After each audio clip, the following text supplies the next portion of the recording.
Olá, boa tarde.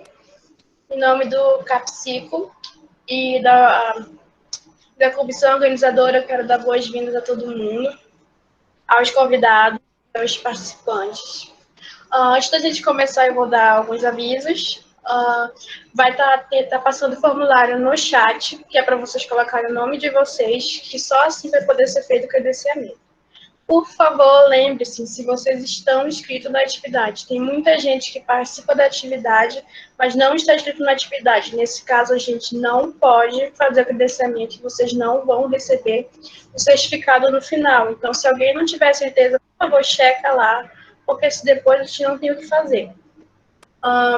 Outro aviso, eu acho que muita gente se inscreveu aqui quando o professor Ronaldo ainda estava nessa roda. Infelizmente, ele já tinha outros compromissos no mesmo horário, ele não pôde participar, mas a gente não ficou na mão, a gente tem a professora Ana Cláudia aqui substituindo.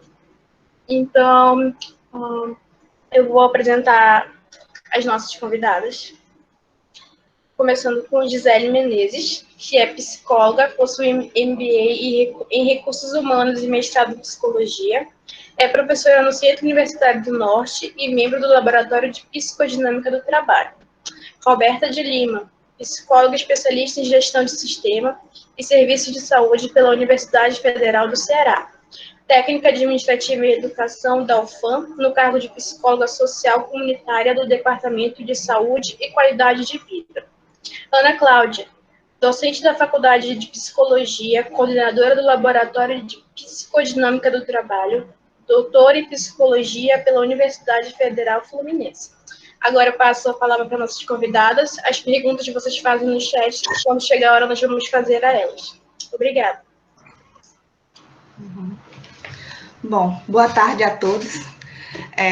Eu primeiro quero agradecer ao Centro Acadêmico, né, eu ter aberto esse espaço para a gente falar de um tema tão importante, necessário para esse momento, na realidade. Eu tenho acompanhado, né, as propostas, os temas que vocês têm desenvolvido nessa semana de psicologia, que na realidade já está durando um mês, né, mais ou menos, vai até o final do mês, então é praticamente um mês de semana de psicologia. Mas, assim, eu parabenizo vocês, porque o trabalho que vocês têm feito e dando visibilidade para questões tão relevantes, tão importantes e tão necessárias para esse momento, né? Então, muito obrigada pelo espaço e parabéns, né, pelas contribuições que vocês têm feito em relação à proposta dessa semana. Eu também estou muito feliz, né, por estar aqui dividindo essa mesa virtual com a Gisele e com a Roberta. Né? A gente tem tido encontros em outros espaços, né, mobilizados por essas questões de trabalho e dos anseios que a gente tem, né, dos rumos que as atividades, que o trabalho tem tomado nesse momento. Né? Então, as preocupações, nossas preocupações têm mobilizado discussões em outros espaços, então fico feliz de estar partilhando esse momento com vocês. Então, eu pretendo fazer uma introdução, falar um pouco sobre alguns pontos, mais no sentido de mobilizar uma reflexão, né?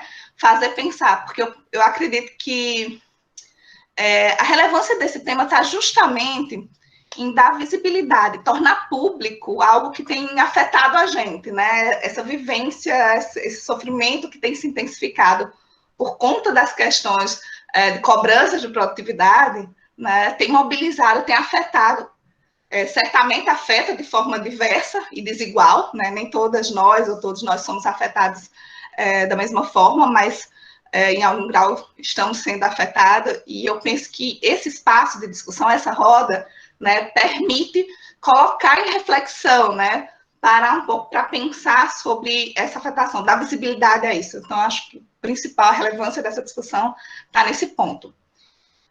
Eu peço licença para as pessoas que já me ouviram em outros momentos falar, ou que participam do laboratório. Eu sei que tem alguns, eu vi quando vocês estavam entrando, são muitos, eu não consegui identificar todas as pessoas que entraram, mas sei que alguns fazem parte do laboratório. Então, eu vou pedir licença, porque eu vou iniciar minha discussão a partir, né, de uma premissa da psicodinâmica do trabalho, que, na realidade, acaba sendo compartilhada por outras clínicas do trabalho, mas que eu acho que possibilita pensar a questão da produtividade em si, essas cobranças nesse sentido. Que é a máxima de que o trabalho, né, não existe neutralidade do trabalho em relação à saúde. Necessariamente, e eu sei que quem participa do laboratório já ouviu isso pelo menos uma vez, né? Necessariamente o trabalho afeta a saúde, né? Então não existe, não tem como. Então, se a gente pensa em sofrimento, se a gente pensa em vivências relacionadas ao trabalho, a gente está falando, né, que em alguma medida o trabalho vai estar afetando. A questão é que ele afeta tanto no sentido, né, positivo, ou seja, o trabalho pode implicar em sentido, prazer e saúde, mas o trabalho também afeta, ou pode afetar no sentido negativo, né? Ou seja, pode afetar intensificando o sofrimento, né? E até o adoecimento pode acontecer em decorrência de questões relacionadas ou de uma situação, né, intensificada pelo trabalho. Então, o trabalho, por ele não ser neutro, ele pode mobilizar tanto sentido, prazer, como, né, e nesse caminho de sofrimento. E a questão que se coloca é, mas quando é que esse trabalho é promotor de saúde? Em que momento, ou em que aspectos fazem com que esse trabalho se torne um promotor de saúde, né? O trabalho que se torna promotor de saúde é aquele que implica na mobilização da subjetividade, que implica em criatividade, no uso da inteligência da prática. Ou seja, o sofrimento que é próprio de todas as situações de trabalho, né, ele pode se tornar criativo. Então, quando a gente fala de um trabalho que pode implicar em prazer, a gente está falando justamente desse trabalho em que a organização do trabalho ela não está cerceando, não está se impondo, que permite que os trabalhadores, né, se coloquem, façam uso da sua inteligência, da sua experiência e criem algo, façam algo interessante, né? E aí, pensando nesse momento da pandemia, né? Então, essa forma, as formas de trabalhar que foram impostas pela pandemia, nesse sentido, elas estariam mais tensionando, mais no sentido da saúde, do prazer, ou ela está tensionando mais no sentido do sofrimento, adoecimento, né? Eu penso que nos dois sentidos, como na maioria dos casos, né? Então, a gente tem um tensionamento que vai nesse sentido. A pandemia ensinou coisas, ou mobilizou estratégias, ou formas de trabalhar, né? Que são promotoras de saúde, mas também intensificou formas que já vinham sendo agravantes de sofrimento, intensificou formas, né, que contribuíram ainda mais para essas formas de sofrimento e adoecimento, e penso que é aí que acaba se colocando a questão da produtividade, né, e das cobranças em termos de produtividade. Eu vou usar, né, eu sei que muitos de vocês devem ter vários exemplos para pensar esse momento atual, né, enquanto trabalhadores, enquanto trabalho remoto, ou enquanto o trabalho que aconteceu presencialmente no momento da pandemia, então penso que tem várias, mas eu vou usar um exemplo para falar, né, dessas duas situações, ou seja, o trabalho em momento de pandemia como uma forma de promoção de saúde, mas também como esse trabalho em termos de intensificação de sofrimento ou desencadeamento de adoecimento. Eu vou usar um exemplo que é bem próximo, que eu acompanhei mais de perto, né, quando a gente fala da pandemia, que é o exemplo dos psicólogos e professores de psicologia nesse momento, né? O que aconteceu? Quando inicia esse processo, né, quando a gente começa a identificar que realmente a pandemia tinha chegado no Brasil, que Manaus dispara, né, como um local onde a contaminação aconteceu de forma absurda, né, todos os discursos de calamidade, tudo que a gente teve, que a gente vivenciou, né, em março, né, principalmente março e abril, claro, que a gente não estou falando que a gente está na pós-pandemia, nem perto disso. Mas, assim, falando desse início, né, isso mobilizou vários psicólogos em várias situações diversas, né? E o que chamou a atenção é o seguinte: quando essa realidade se impôs, ou seja, quando essa situação se impôs, a gente viu coisas que a gente não identificava antes. Por exemplo, a formação de coletivos de psicólogos. Dificilmente a gente via grupos de psicólogos, seja numa mesma organização, ou professores, por exemplo, na UFAM ou outras instituições de ensino, se organizarem para pensar coletivamente estratégias para lidar com aquela situação, né?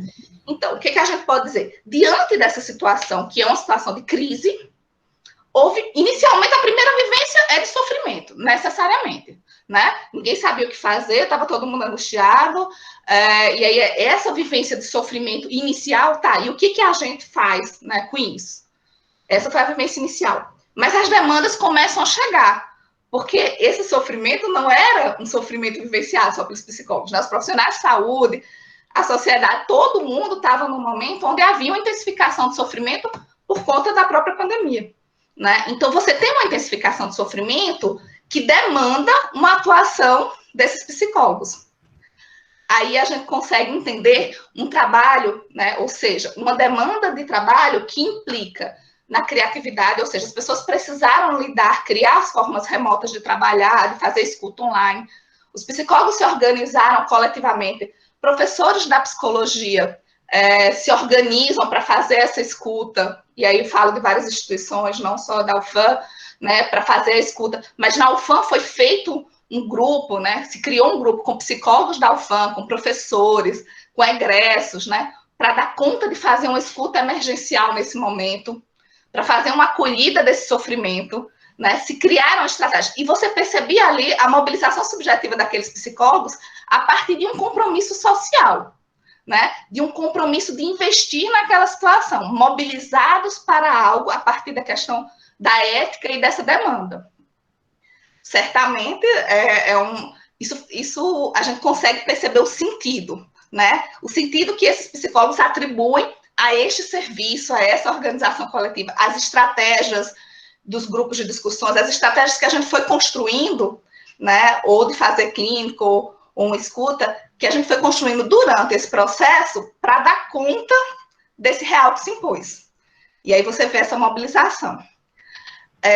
Entretanto, aí vamos entrar na questão da produtividade. Tudo isso, todo esse investimento, toda essa mobilização, o pensar, o planejar, o se organizar em grupo, todo esse trabalho imaterial, ele não conta enquanto produtividade. Todo esse investimento, toda essa mobilização, ele não entra nessa discussão de produtividade. Isso. Todo o trabalho de cuidado que é paralelo a isso, ou seja, o cuidado, a gente precisa agora passar 1 hora higienizando tudo quando chega em casa, né? A gente precisa adquirir máscaras, a gente precisa... Existe toda uma mudança em termos de cuidado, que também é trabalho, né? Um rol de trabalho com os... Não estou nem falando das relações desvantajosas que a gente tem, eu acho que eu vou deixar um pouco essa fala para a Gisele, falar um pouco dessas relações de gênero, ou das relações de classe e raça, que acabam marcando relações desvantajosas nesse sentido, mas, em linhas gerais, tem todo um aspecto do cuidado, né, que é totalmente excluído quando a gente fala de produtividade. Então, todo o trabalho imaterial não vai entrar. O que acaba acontecendo? A gente acaba tendo, num segundo momento, que é o retorno ou para as atividades presenciais, né, que as pessoas falaram em um novo normal, ou ainda se fala. Só que aí, quando você volta, ou para a atividade, os psicólogos voltam, os professores retornam, a gente estava falando isso um pouco antes de começar, né? Eu, a Roberta e a Gisele, o que acaba acontecendo é que, ao retornar, o que você tem, não, você continua tendo as mesmas exigências, né? Porque quando a gente fala de produtividade, a gente fala de resultados.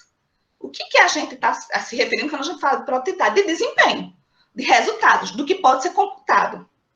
Certamente, o número de pessoas atendidas a gente pode quantificar, mas não é disso que eu estou falando. Eu estou falando de todo o investimento subjetivo, de toda a mobilização, de toda a criatividade, de toda a inteligência que foi colocada em jogo para propor isso, que é uma escuta emergencial, que é um espaço de discussão sobre o momento, coisas que são extremamente necessárias para o momento, né? Que está voltada a um bem comum, a um bem do coletivo. E nada disso é considerado em termos de produtividade.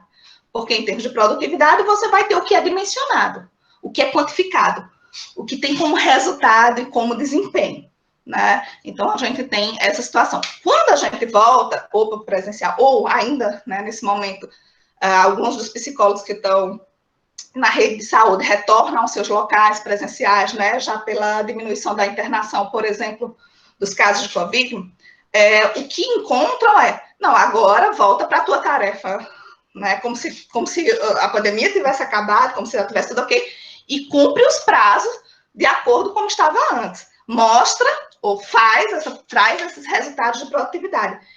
E, assim, eu estou falando especificamente da psicologia, mas a gente vai ver isso em outros espaços de forma ainda mais intensificada. Estão aí os aplicativos de produtividade, né? As pessoas que respondem a esses aplicativos de produtividade para dar conta, né, de um trabalho. Só que o que vê não é a dificuldade, não é o que ele enfrenta para chegar, para garantir, né, aquele resultado. O processo em si, as dificuldades que a gente tem por fazer esse trabalho em casa, não é considerado. O que é considerado é se você deu conta de fazer. Então, as exigências são por resultados, com qualidade, no prazo que foi estabelecido.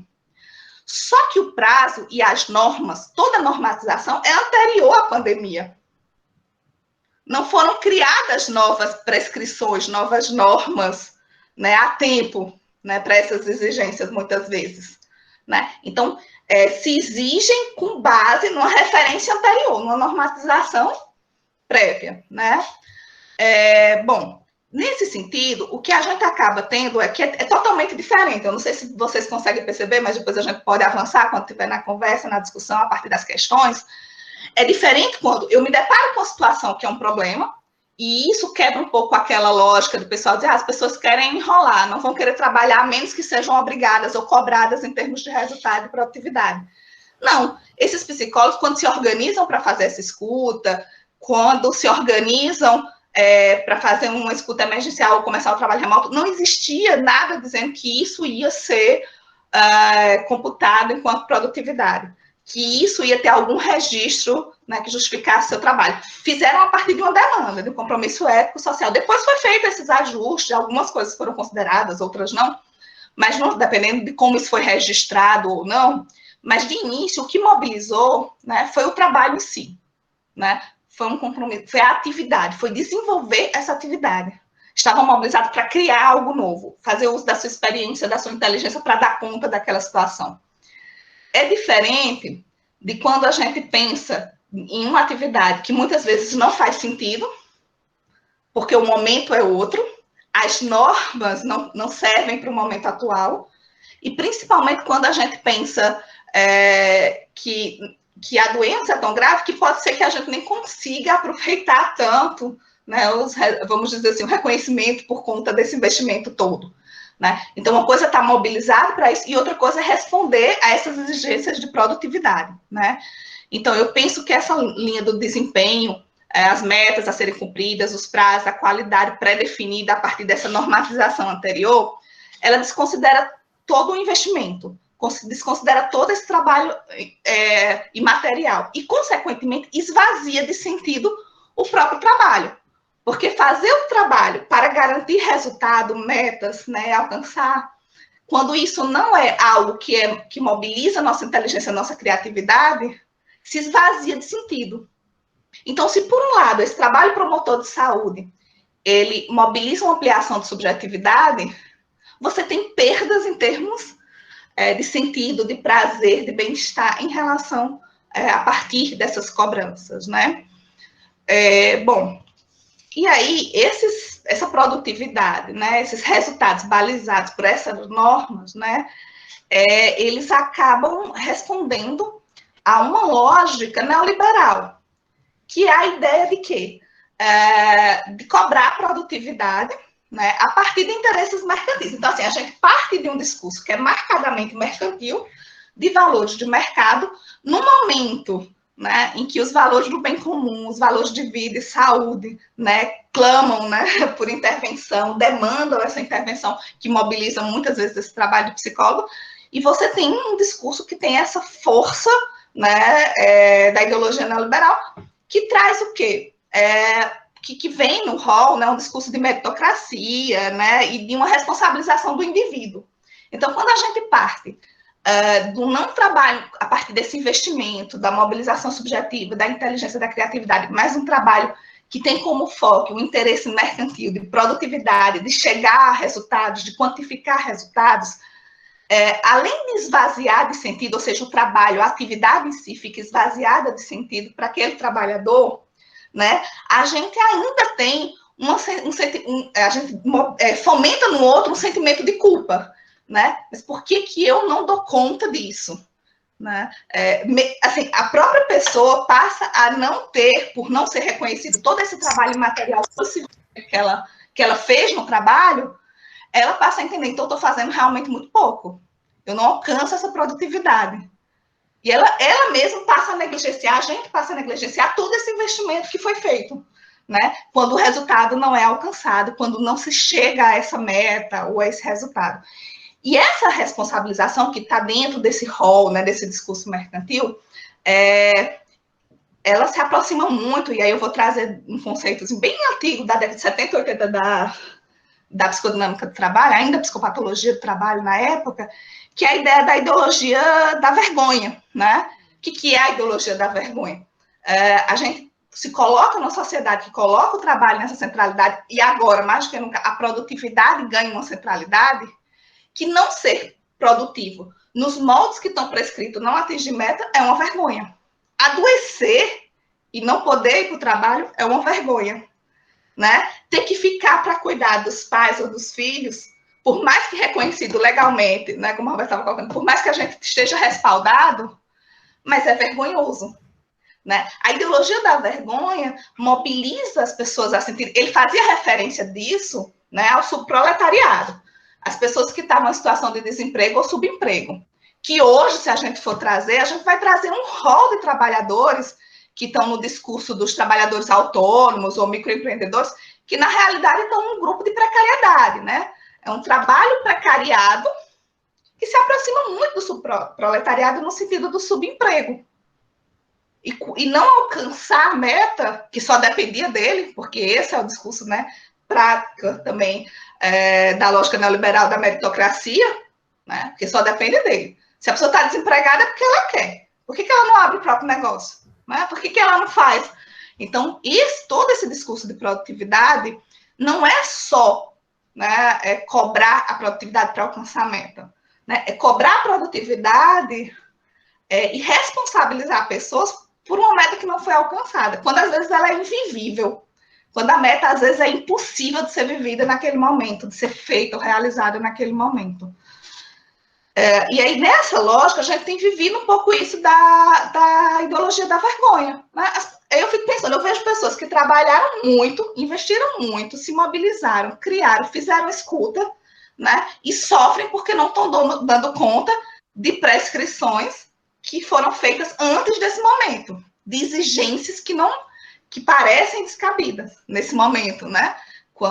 E de um trabalho que é, né, marcadamente, que não tem sentido.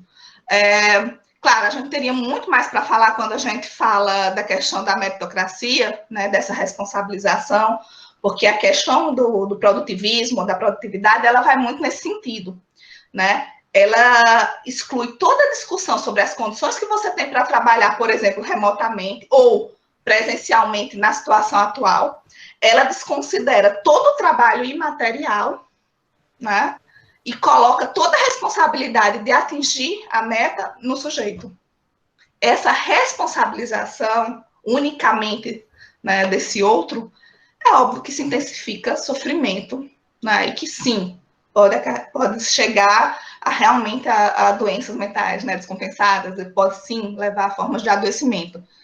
Então, quando eu acho que colocar em reflexão e colocar em discussão a questão do produtivismo ou dessas cobranças de produtividade, é colocar em discussão o próprio discurso que tem se pregado, esse discurso neoliberal marcadamente mercantil, com valores de mercado, né, que tem perpassado as relações de trabalho.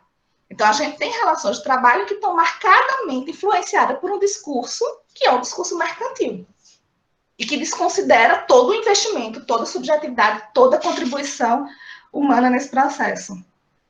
E isso produz trabalhos esvaziados, né, e produz trabalhos que, sim, implicam intensificação de sofrimento, sobrecarga, e um sofrimento ou sobrecarga que não tem uma potência de luta, de enfrentamento.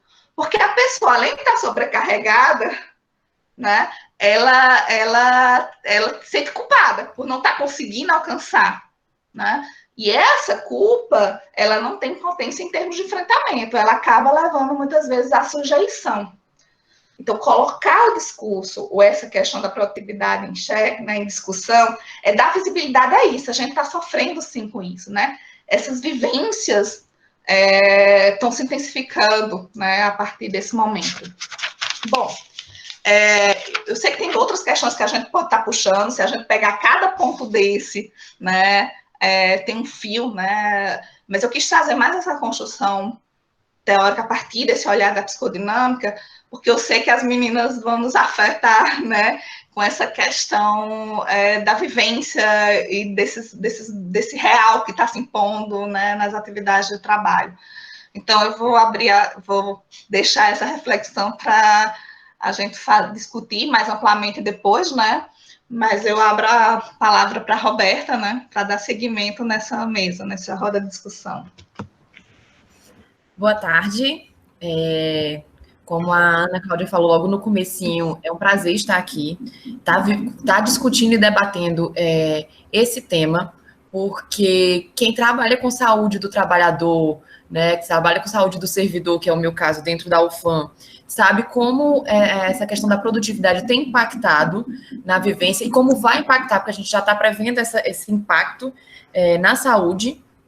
E aí, realmente, quando eu vi a temática, eu fiquei muito feliz e reitero a parabenização que a Ana Cláudia fez em relação à semana de psicologia, né? Porque ela está bem diversa, eu acho que ela está bem ampla e ela consegue. Ela não é uma semana, ela é quase um mês, como a Ana Cláudia pontuou, e ela está bem ampla e ela consegue abranger várias coisas importantes que a gente está vivenciando nesse momento. Eu acho que seriam temas que seriam importantes se a gente não estivesse na pandemia, mas dentro desse contexto extraordinário que a gente está vivenciando, ele também é muito importante. E aí, para começar a minha fala, tentando não me alongar tanto, né, para a gente ter um momento de discussão, eu queria primeiro trazer, separei alguns pontos aqui para eu trazer na minha fala, que vão ser momentos de debate também, assim. O primeiro ponto, assim, é o contexto que a gente está vivenciando. Esse é um contexto inédito, ele é extraordinário, talvez nenhum daqui, né, porque eu acredito que não tem ninguém com mais de 90, de 60 anos na mesa, mas, assim, a maioria das pessoas, inclusive no mundo, não vivenciou momentos extremos como esse. A gente vai pensar, talvez, a Segunda Guerra, um momento de tanta turbulência, certo? E a gente está vivendo um momento da questão sanitária mesmo. Então, assim, foram mudanças impostas que foram pela pandemia, que são mudanças bruscas, imediatas, e trazer esse contexto é importante para a gente entender como a gente precisa pensar essa produtividade e essa cobrança da produtividade, né? A gente vai ter um distanciamento social que no Brasil a gente vive o que chama de distanciamento social prolongado, né? Porque alguns países passaram 1 mês, 2 meses no distanciamento social. O nosso distanciamento social nunca foi efetivo. Isso não é uma fala minha, isso é uma fala de quem trabalha mesmo na área, dos epidemiologistas e médicos, das pessoas, dos profissionais da saúde que trabalham na área. Não houve um distanciamento social, mas teve uma parcela da população que está nesse distanciamento. Então, a gente está dentro desse processo, num distanciamento prolongado, que envolve uma ausência de uma política de enfrentamento. Então, a gente não sabe até quando isso vai perdurar, porque para além das vacinas que estão se trabalhando, até sair, que talvez seja maio, abril do próximo ano, ou sei lá, se por acaso a da Rússia for aprovada realmente em outubro, como eles estão dizendo, que eu duvido, mas pode ser, a gente vai ter um período ainda muito prolongado dessa vivência, né? E com isso, a gente teve uma mudança na nossa rotina, que envolve uma diluição, para algumas pessoas, do espaço laboral, né? Onde a gente, para muitas pessoas, por exemplo, algumas partes administrativas e a docência também da UFAM e os alunos também que estão nesse processo acadêmico, que é uma atividade dentro de casa, e isso modificou as rotinas. Para quem também está em atividade essencial, também houve uma grande alteração, houve um aumento da demanda, houve uma mudança na rotina laboral. E houve uma mudança na rotina doméstica, porque não só foi eu que vim para dentro de casa, ou houve uma alteração no meu trabalho. Houve uma mudança para todas as pessoas, as crianças, os idosos, os companheiros, companheiras. Então, houve uma certa alteração que vai mudar também como a gente encara esse processo de produção que foi tão bem exemplificado e discutido pela Ana Cláudia. E isso vai impactando na forma que a gente também se relaciona com as pessoas. As nossas rotinas foram alteradas, a gente não tem mais o contato, e nós somos povos latinos, né, que aí tem a questão do contato, do abraçar, da comunicação mais próxima, e isso tudo foi alterado. Eu estou falando dessas alterações basais para a gente entender que tudo isso também impacta na forma como a gente vai pensar a produtividade, né? E, para além disso, a gente teve um impacto subjetivo na nossa vivência, assim, a questão da ansiedade, do medo de pegar, do medo de se contaminar e contaminar outros, do medo, assim, do medo da morte, do medo do sofrimento.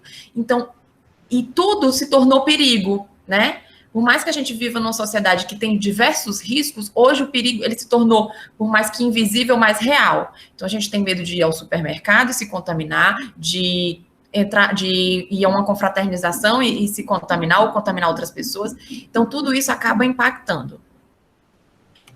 Outro ponto que é importante nisso é que a partir disso, a gente vivenciava uma situação que a Ana Cláudia até trouxe aqui, a questão da vergonha, né? Do não produzir. A gente vive numa sociedade da produção. O meu status é colocado a partir do que eu produzo e de quanto eu produzo. Eu preciso produzir muito e com qualidade. A gente vem nessa escalada de produção para todos, né? E é uma lógica perversa que a gente vem. Só que quando a pandemia vem e esse real, essa tragédia natural, né? Assim, até ponto natural, porque é uma questão biológica e sanitária, se impõe, ela traz uma alteração drástica. Porque, para alguns que continuavam trabalhando fora por estar em atividades essenciais, existe um aumento da demanda real, pensa nos hospitais, né? Que não tem o Amazonas, a gente já vivia um caos da saúde e que foi acelerado a chegar assim, a colapsar pela questão da pandemia, a quantidade de pessoas que a gente tinha adoecendo, que precisavam de suporte. A gente chegou a num dado, acho que foi em abril, a 30% dos óbitos acontecerem dentro de casa. Então, imagina a condição de trabalho dos profissionais da saúde, que precisavam obrigatoriamente produzir mais, porque eles precisavam atender mais. E, ao mesmo tempo, a gente teve uma elevação das metas, porque a gente continuava produzindo. Porque existe uma lógica do trabalho home office, para quem estava nessa possibilidade do trabalho home office, ou estava atuando em casa, de que você está atuando em casa, essa lógica é uma lógica que já existia, não é atual, certo? Ela só quer ser colocada como atual. De que se eu estou trabalhando em casa é porque eu produzo mais. Eu vou produzir mais porque eu estou trabalhando em casa, porque eu tiro uma série de empecilhos.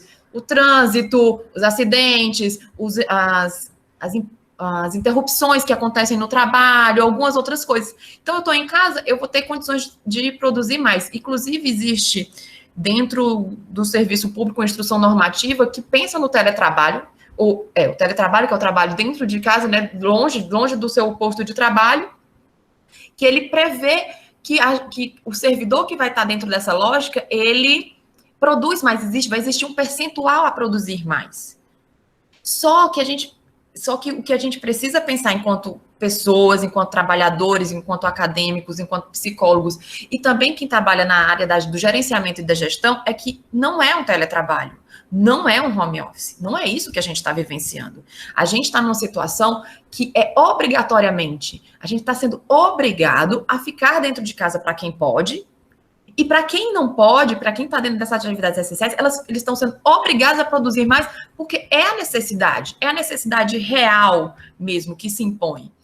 E aí, dentro disso, como a gente estava nessa lógica, a gente não conseguiu necessariamente sair, ou algumas pessoas conseguiram. Por isso que a gente vê essa questão da cobrança. Existe uma cobrança pessoal para produzir mais e uma cobrança externa, né, dos outros, dos pares, tanto no trabalho como fora do trabalho, como uma cobrança de gestão para que haja um aumento da produção. Só que não é a situação real, né? A gente não está dentro da lógica onde eu tenho um escritório montado em casa, todo o espaço, todo o suporte para fazer a mesma atividade. A Ana Cláudia comentou pouco antes de começar, que a gente vai retornar às atividades, o calendário, né, universitário, retorna agora em agosto. E a gente precisa pensar como é que a gente vai fazer isso de verdade? Quem é que tem condição de fazer isso de verdade? Como é que os alunos vão estar dentro dessa situação? E os professores também, obviamente, porque a gente tem uma série de questões. Nem todas as crianças voltaram para a escola, isso também cabe aos pais também. Eu vou retornar meu filho para a escola, para quem tem filho, e ele vai estar correndo risco. Porque eu vou ter condições, porque quando a criança está em casa, dependendo do tamanho, aliás, acho que até adolescente, não sei porque eu não tenho filho adolescente, meu filho é muito pequenininho, mas acho que até na adolescência vai acontecer uma invasão do trabalho, não é da casa no trabalho, é do trabalho na casa. Foi o trabalho que veio para casa e que está sendo invadido, né? Esse espaço que era dessa família, que era... ou se a pessoa mora sozinha, dessa pessoa em si, naquele seu espaço de afastamento. E aí, dentro disso, a gente tem hoje uma lógica de cobrança. A gente se cobra, o outro nos cobra e a gente se cobra por em busca de um reconhecimento. Um reconhecimento. Então, a gente vai ver aí, a Gisele vai falar mais sobre isso, em relação, assim, a gente tem que produzir. A gente tem que estar em atividade física, a gente tem que estar cozinhando coisas diferentes, a gente tem que dar conta do todo, das atividades online, nossas e dos outros, né? Porque quem tem criança vai ter aula online, vai ter que estimular essas crianças, vai ter que ter contato com a família, e é muita coisa, e é uma demanda de produção que é muito acima da nossa capacidade. A gente já está tudo misturado numa situação nova. Além disso, a gente ainda tem a questão da exigência. E é uma exigência que é virtual, mas ela acaba sendo real. E isso pode realmente levar e gerar o adoecimento, seja a cronificação, a intensificação, pode ser uma situação gatilho, e você tem o surgimento de adoecimento. Né? Quando a Ana Cláudia tocou no ponto do atendimento psicológico que os professores da UFAM fizeram, né? A gente viu outras também... outros profissionais da saúde mental fazendo esse tipo de atendimento, né? A gente teve a UEA fazendo atendimento, a gente teve lá na UFAM o Departamento de Saúde e Qualidade de Vida fazendo atendimento aos trabalhadores da universidade, que acabou atendendo até para além dos trabalhadores, e a gente viu isso porque era uma lógica nova que se impõe, sem preparo nenhum, seja individual, como seja um preparo do mundo do trabalho, das instituições, das organizações, mas recai sobre o indivíduo a cobrança para que ele se adeque a uma nova situação que ninguém se adequou, né? E aí, eu fico me perguntando, dentro desse processo, e na verdade é uma pergunta que é para mim, mas é para vocês também, será que a gente não está buscando um senso de normalidade? Será que essa produtividade não é um retorno para a gente voltar lá para fevereiro, comecinho de março, e esse senso de normalidade, de que as coisas estão acontecendo? Será que a gente está perpetuando esse medo constante de fracassar? Mas o que será que é fracasso em meio a essa maior crise de saúde do século? O que será que é o conceito de fracasso atualmente? Porque os conceitos, eles são relativos, a gente vai modificando e a gente vai construindo e reconstruindo a partir do tempo. E será que ele não precisa ser mudado, ser modificado? E será que o sucesso, quando a gente fala de sucesso, ele permanece relacionado à quantidade objetiva do que eu produzo? No sentido bem neoliberal e capitalista do termo. Será que é isso que a gente está buscando, né? E aí, eu trago uma possibilidade da gente ressignificar esse produzir.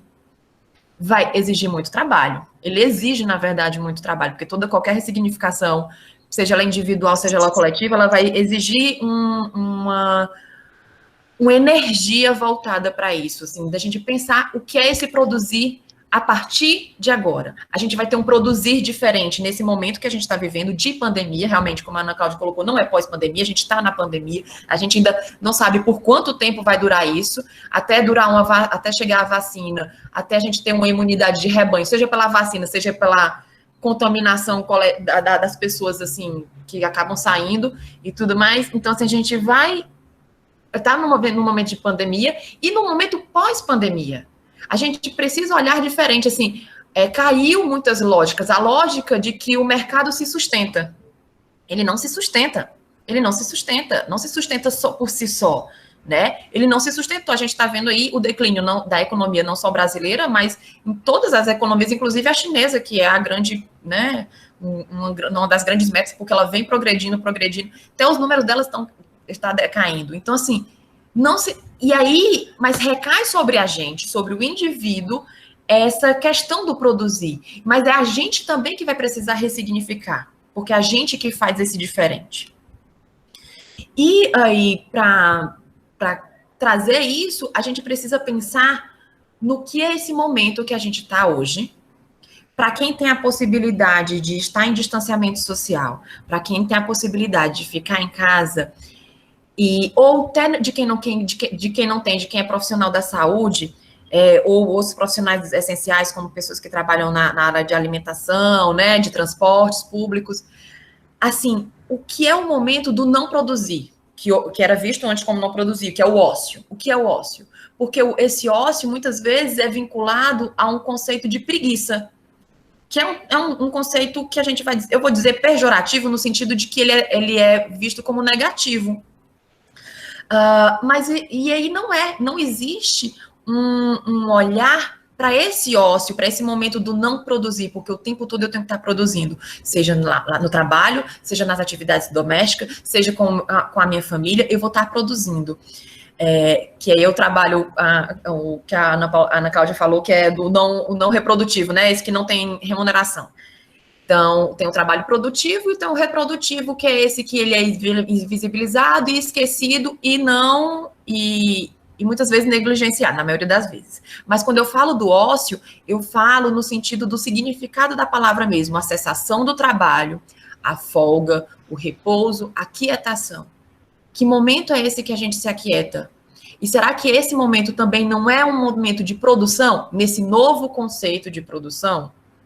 Porque se a gente não ressignificar e não olhar para esses conceitos, a produtividade eu não vejo como ela sendo extinta, mas eu vejo que ela pode ser ressignificada, assim como o ócio, assim como qualquer conceito que a gente tem dentro do mundo do trabalho e em outros aspectos, mas pensando no mundo do trabalho, da produção mesmo.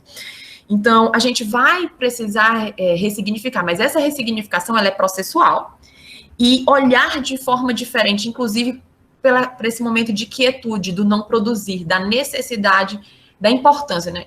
Da necessidade, mas principalmente da importância do não produzir.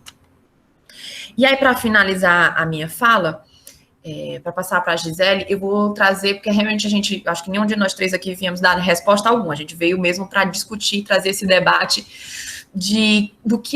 para a gente pensar. A gente vai ter uma discussão posterior, e mesmo assim eu acho que a gente vai levar muito, eu vou levar muito daqui para as construções e para os projetos que eu tenho trabalhado, assim, né, que são novos tempos. É um período, ele é inédito para a maioria de nós. Alguns analistas, né, do momento, do contexto, eles apontam que a pandemia é o fato histórico que marca o início do século XXI. Na verdade, a gente não começou o século XXI em 2001, a gente está começando agora 2020, 2021, talvez seja o grande ano novo, né, o grande réveillon de mudança, de alteração do século. E essas mesmas pessoas e muitas outras acreditam que esse é o tempo de mudança. Mas essa mudança, elas não ocorrem sem a nossa participação, a minha e a de vocês. E aí, eu deixo para finalizar, assim, as perguntas, assim, o que é que a gente quer produzir a partir de agora? O que é esse produto? O que é essa produtividade?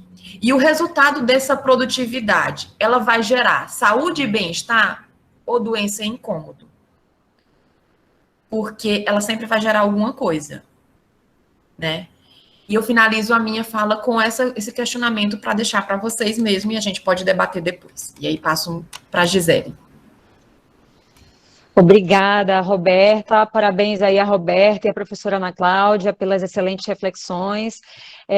Reitero aí, reforço os agradecimentos aí, tanto da Roberta como da professora Ana Cláudia, ao Centro Acadêmico, né, pela estrutura dessa excelente, pela proposta dessa excelente semana. Eu acho que o fato de nós estarmos fazendo uma semana de psicologia diferente também retrata o enfrentamento, né, a nossa ressignificação, a reestruturação aí de todo um processo frente a esse momento tão diverso, né, que nós estamos vivendo hoje. Vou resgatar um pouquinho da fala da Roberta, né, que ela iniciou fazendo uma reflexão a respeito do momento histórico que nós estamos vivendo. Então, acredito que de 1920 para cá, que foi quando foi se registrada a gripe espanhola, né, iniciou em 1918, finalizou em 1920, nós não tivemos nada parecido com isso que está acontecendo hoje, não pelo menos nesse nível mundial, né, em nível global, né, como nós estamos vivenciando hoje. Na época da gripe espanhola, nós tivemos também medidas de isolamento, de distanciamento social, com fechamento de igrejas, parques, escolas, enfim, assim como está acontecendo hoje. Mas eu acredito que nós não, pelo menos na nossa geração aqui, né, agora, não estávamos preparados para isso, é uma coisa completamente nova. E se nós formos parar para analisar esse fluxo, né, da vida cotidiana pré-pandemia, nós temos um fluxo muito rápido, as coisas estavam acontecendo de maneira muito rápida, e nós tínhamos, né, um arranjo dentro de casa que também era muito diferente do que está acontecendo agora. Então, eu vou iniciar a minha fala pensando um pouco nesses arranjos, nessa estrutura doméstica, né, dentro desse espaço de casa. As meninas falaram um pouquinho, refletiram um pouquinho sobre esse trabalho, né, o trabalho remunerado, vamos dizer assim. Eu vou também trazer uma reflexão um pouquinho quando a gente fala de trabalho não remunerado, trabalho imaterial. Então, nesse sentido, quando nós falamos, né, especificamente desse trabalho não remunerado, quando você está analisando, né, essa questão do trabalho, especificamente dos arranjos familiares, dentro desse espaço da casa, nós somos levados logo, imediatamente, a refletir sobre essa situação do papel da mulher nesse contexto, né, das relações desvantajosas que acontecem dentro desse espaço familiar. Então, se você começar a ler, né, tem vários artigos, várias matérias em vários jornais de especialistas falando que as mulheres são notavelmente, né, aquelas que mais estão suscetíveis e vulneráveis a adoecimento, né, e a sobrecarga de trabalho dentro, obviamente, né, assim como os idosos também estão vulneráveis, né, organicamente vulneráveis, né, mas nesse sentido as mulheres estão, né, muito, muito vulneráveis a adoecimento, né, e a sobrecarga de trabalho, porque na nossa sociedade nós vivemos ainda, né, convivemos com esses costumes, né, que é cultural, é histórico, de que as mulheres ainda são responsáveis por esse cuidado do lar, pelo cuidado com as crianças, pelo cuidado com os idosos, né, com as atividades domésticas. Então, quando começou a acontecer tudo isso, né, e aí resgatando até um pouquinho também da fala da Roberta, quando o trabalho, né, ele invadiu esse espaço doméstico, invadiu esse local, esse espaço, né, de dentro de casa, e toda essa rotina, né, muito rápida, né, esse fluxo rápido, ele deu uma parada, né, então você não tinha antes tanto contato com os seus familiares como você tem hoje. Então, tudo isso teve que meio que ser, não vou nem dizer reorganizado, porque muitas famílias ainda estão passando por esse processo de organização, mas tudo isso foi transformado de uma maneira muito brusca, de uma maneira rápida, e ninguém estava preparado para isso. Então, você tem hoje, dentro de casa, você tem um contato, né, íntimo e um contato intensificado com os seus familiares, com os seus filhos, que tudo agora, né, toda a rotina, tudo que acontecia fora de casa, hoje acontece dentro de casa. Então, você tinha horário para criança e para a escola, horário para o marido ir trabalhar, o horário que eu, mãe, mulher, saía também para trabalhar, agora tudo acontece dentro de casa.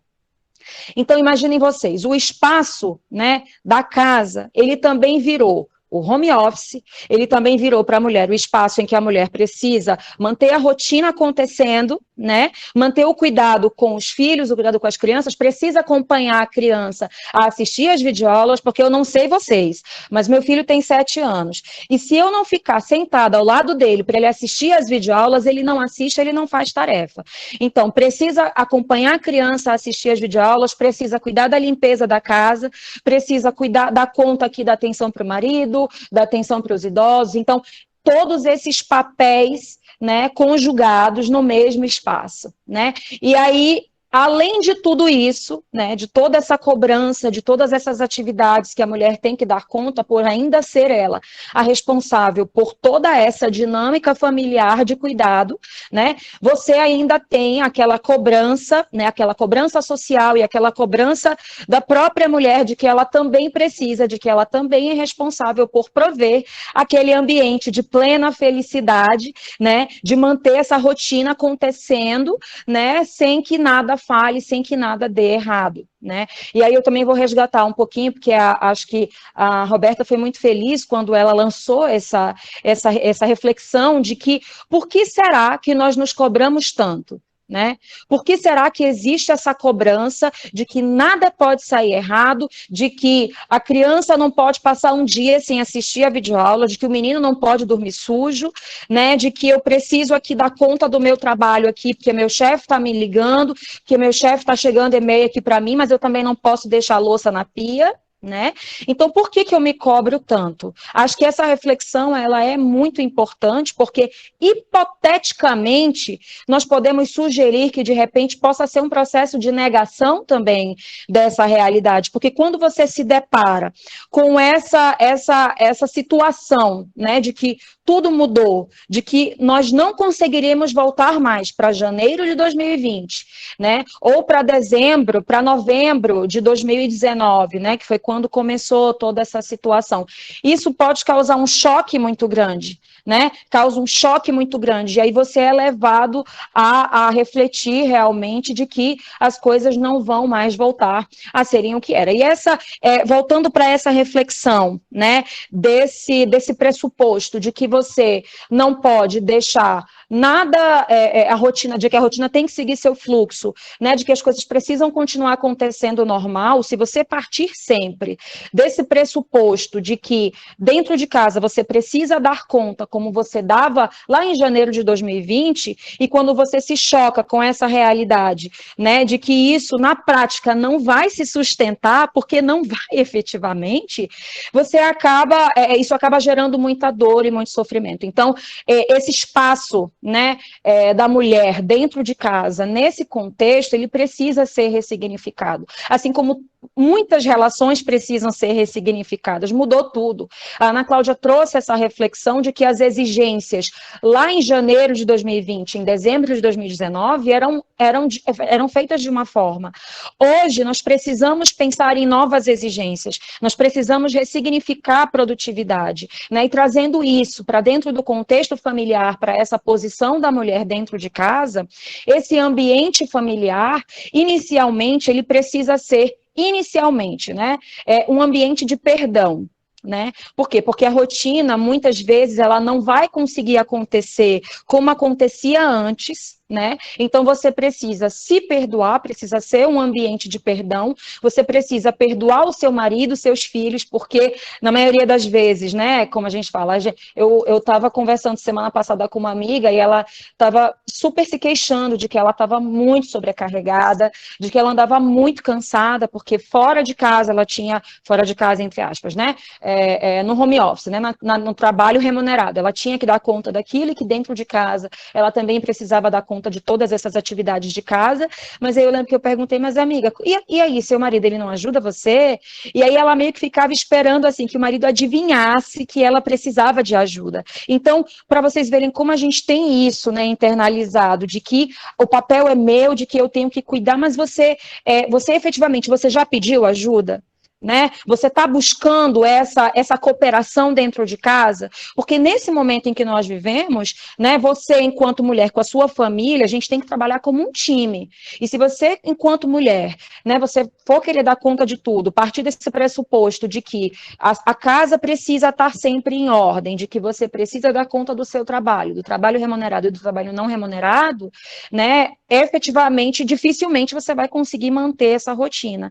Então, você precisa transformar o seu espaço, né, sua equipe, a sua família numa equipe, transformar a sua casa, né, num espaço de perdão, de compreensão e de cooperação, efetivamente. Então, a família, nesse sentido, passa a se tornar efetivamente uma equipe, né, então, ao passo em que essa mudança de perspectiva, ela vai acontecendo, né, então, transformar esse olhar, né, então, você entender que efetivamente as exigências nesse momento, elas passam a ser outras, né? E transformar, né, como que nós enxergamos esse ócio, né?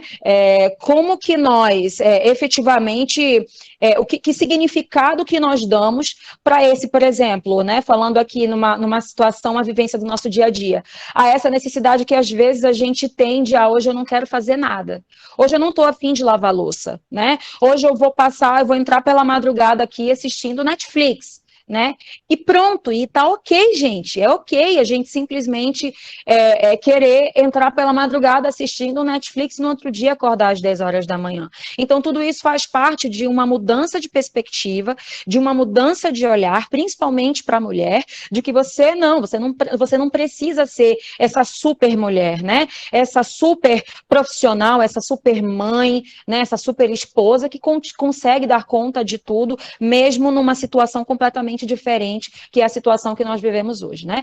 E aí nós temos, né, a Organização Mundial de Saúde, né, já sinaliza que o Brasil, né, já é um dos países, né, com o maior índice de pessoas com ansiedade, de pessoas ansiosas. Então, antes da pandemia, nós já vivíamos no Brasil uma epidemia de ansiedade, né, de pessoas ansiosas. Então, você tem essa necessidade de controle, né, por quê? Porque quando a gente fala em manter a casa sempre arrumada, em conseguir dar conta das atividades do trabalho, né, em conseguir dar conta aqui de auxiliar o menino aqui no ensino remoto aqui, né? Você está falando de uma necessidade de você obter o controle sobre isso, né? De você não perder o controle sobre essas rotinas, sobre esse cotidiano. Então, quando a gente fala dessa ansiedade que é gerada frente ao desconhecido, você não sabe o que vai acontecer, você não sabe quando que isso tudo vai acabar, né? E você quer ter esse domínio, esse controle do que você pode, que é dentro de casa. E aí essa ansiedade, ela só faz piorar ao passo em que você se confronta, né? Você se choca, né? Com essa realidade que nem sempre você vai conseguir dar conta de tudo, e é um processo, é uma situação que ela se retroalimenta, né? Você tem essa ansiedade que você não sabe o que vai acontecer, seu filho vai perder o ano, vai conseguir dar conta de passar na escola ou não vai voltar presencialmente ou não vai, e você quer dar conta de tudo isso, né? E aí, quando você se choca com essa realidade de que não é possível, você fica mais ansioso e é um processo que é retroalimentativo, né? Então, nesse sentido, você tem aí essa cobrança por produtividade, né? Como um agravante da ansiedade, né? Que ansiedade é essa que com as quais, né, a nossa sociedade, a nossa comunidade já convivia pré-pandemia, então você tem essa questão da pandemia como um agravante dessa ansiedade, né? Então, para além disso, você tem também essa questão do trabalho remunerado, né? De que agora você é chefe de você mesmo, né? Então, quando você para pensar, né? Vamos pensar assim que nós não estamos ainda vivendo num momento como esse, assim. Eu ouvi assim, muitas pessoas falando, né? Deve ser muito bacana trabalhar de casa, porque eu faço o meu próprio horário, eu organizo as minhas atividades, se eu quiser parar, eu paro, quando eu quiser voltar, eu volto. Então, assim, o home office, né? É uma reflexão que as meninas já trouxeram e que eu quero reforçar. Então, vem gerando que tipo de conteúdo, né? Está sendo bom ou está sendo ruim? Então, hipoteticamente, né, você tem os seus ônus e você tem os seus bônus, né? Então, você como chefe de si mesmo, né? Então, agora você não tem o seu chefe para ficar ali 100% do tempo te cobrando, mas também o que né, a minha vivência, o que eu tenho observado é que você não tem o seu chefe, você está trabalhando de casa, mas também essa rotina de trabalho, ela meio que perdeu ali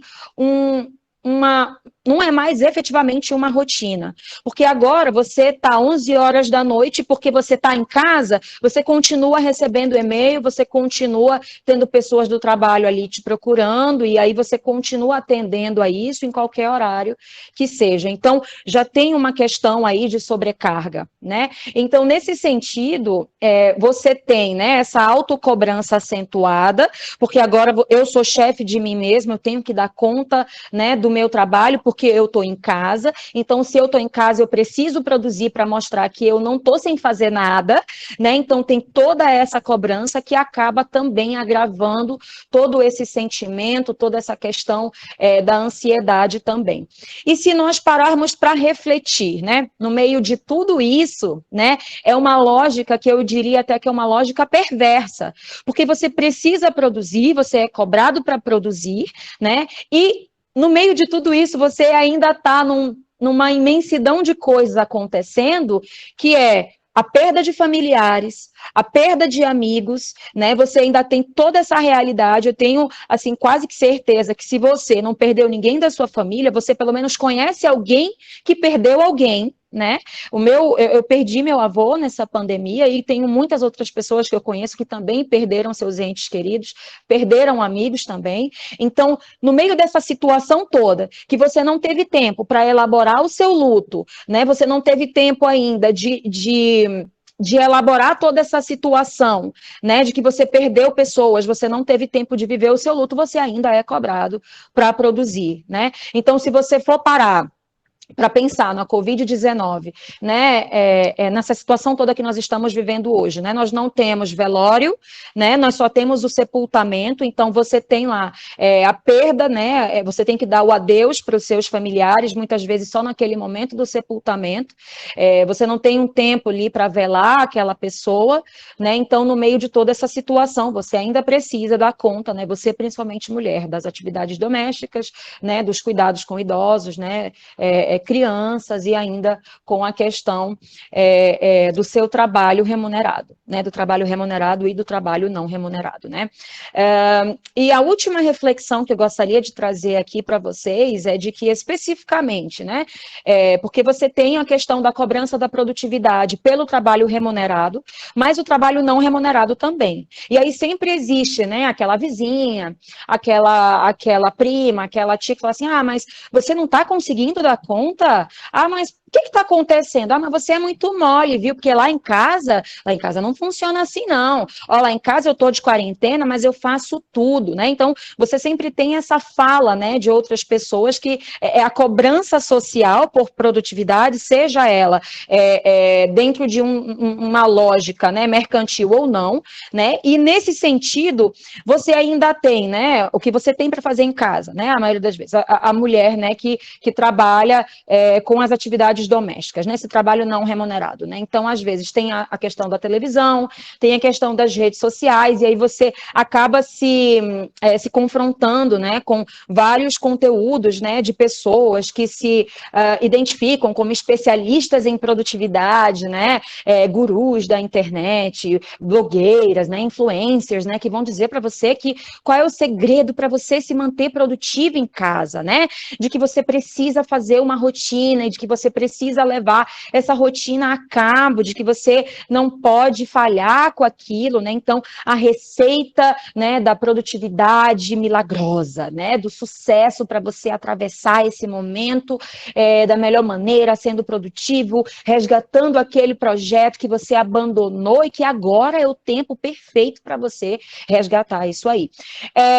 Não vou dizer aqui que você elaborar uma rotina, né, que seria uma coisa ruim, né, que seria uma coisa que vai efetivamente prejudicar esse processo, mas de que nós devemos, nesse contexto, né, ter muito claros, né, na nossa mente, né, para que nós possamos entender que cada pessoa vivencia esse momento, né? Está vivenciando essa pandemia à sua maneira, né? Que o que está funcionando lá para blogger que você segue, para influencer que você segue, para o especialista em produtividade que está te dizendo o que é melhor para você fazer, que isso pode funcionar para ele, mas que de repente possa não funcionar para você. Que você vai poder desenhar ali a sua rotina, né? O que eu quero fazer amanhã? Então, vou planejar aqui meu dia.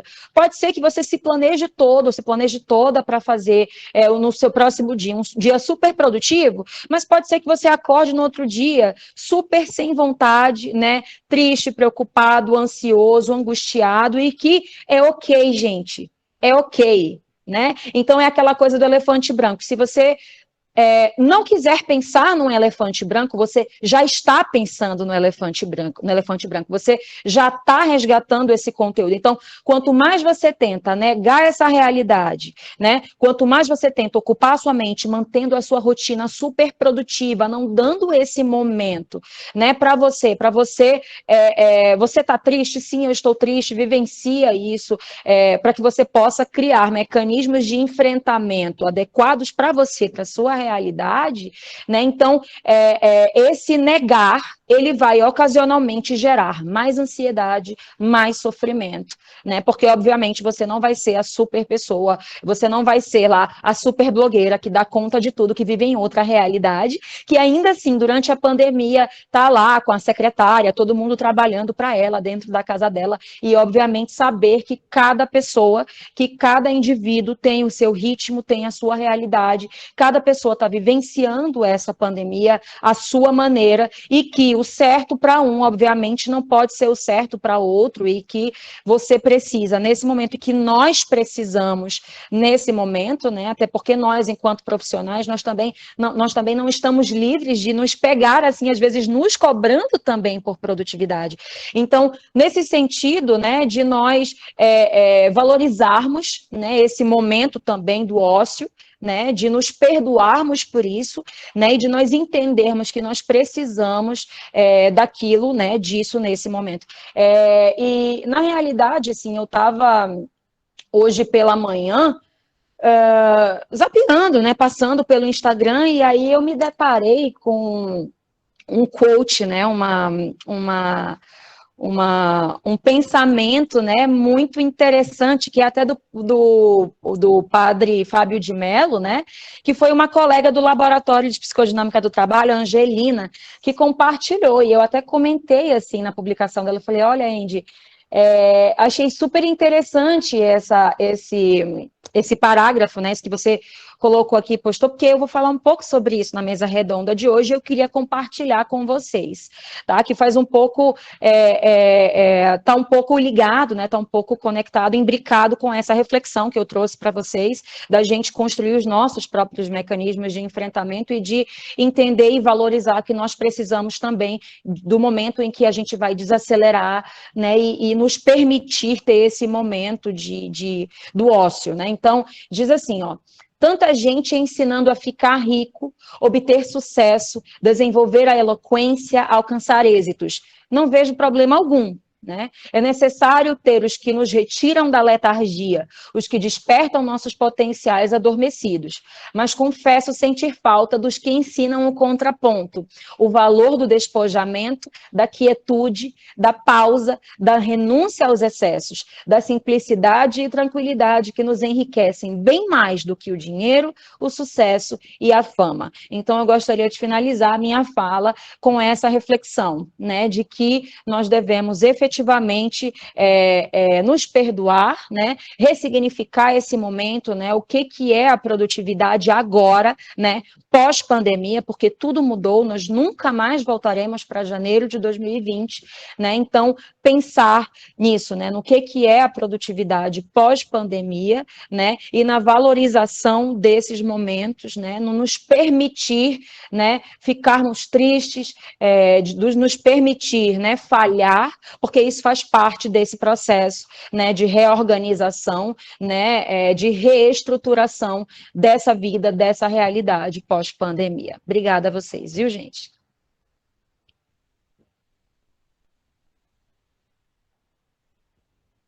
Bom, acho que a gente pode abrir a parte das perguntas agora.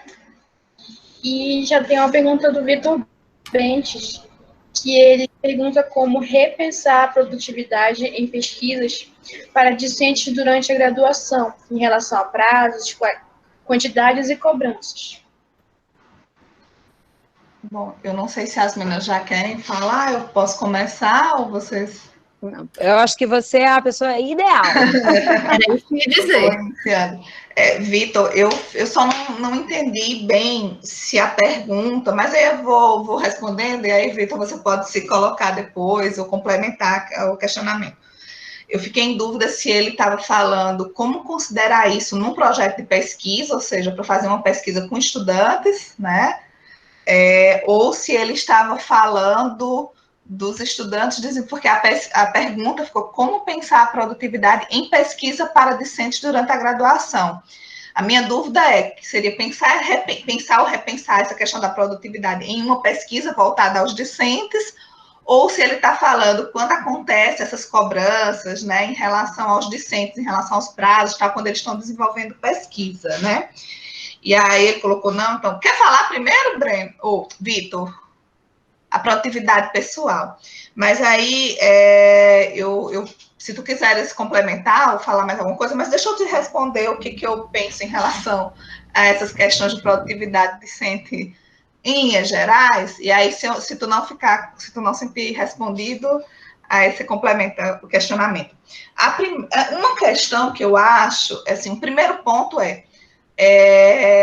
sempre carece de visibilidade, né, as situações dos nossos discentes. Eu estou dizendo isso porque, e aí eu me incluo, não, claro que isso não é só para psicologia, mas aí eu vou falar do meu lugar, né, que assim, o que acaba acontecendo? A gente ainda mantém muito forte esse caráter das avaliações de desempenho, então essa lógica neoliberal, produtivista, que acaba sendo uma cobrança das entidades de pesquisa, ou seja, da CAPES, CNPq, não sei o quê, ela acaba exigindo do professor uma produtividade, um ritmo, uma intensificação, e muitas vezes o professor, na relação com o estudante, reproduz, né, essas cobranças, esses prazos, essas exigências. Eu penso que esse é um ponto. Infelizmente, as nossas avaliações, né, são avaliações de desempenho marcadamente dimensionadas, ou seja, se tenta quantificar algo que não é quantificável, né? Então, por exemplo, a educação, a formação de vocês se tornarem pesquisadores, se construírem enquanto pesquisadores, é algo que não dá para dimensionar, não é possível de quantificar. O que se quantifica é o resultado, é o produto, nesse sentido, quando a gente fala em produção, nesse sentido que a gente está falando, que eu penso que é bem diferente da ideia de produção que a Roberta propôs, mas quando a gente está falando de produção, a gente está falando de desempenho, a gente está falando de resultado, a gente está falando de produtos, né, a que se chegou, né, e isso tem uma influência muito forte nessa relação orientando em relação aos alunos na pesquisa. E daí, assim, nesse sentido, eu acho que a questão da avaliação de desempenho, ela tem que ser repensada, sim, porque a gente acaba reproduzindo, por vezes, uma prática meritocrática, a gente acaba, por vezes, não levando em consideração a situação e sendo excludente, né? Acho que esses cuidados a gente vai ter que tomar, minimizar ao máximo isso, né? Então, eu penso que o que a gente precisa, enquanto comunidade universitária, né, é tentar compreender, ou pelo menos se aproximar, porque a gente nunca vai compreender totalmente, mas tentar se aproximar do real, dessa situação, né, dos estudantes. Então, eu penso que, em termos de pesquisa, né, eu acho que um dos aspectos é dar visibilidade ao que os estudantes enfrentam para chegar onde eles chegam, né? Acho que isso é um ponto.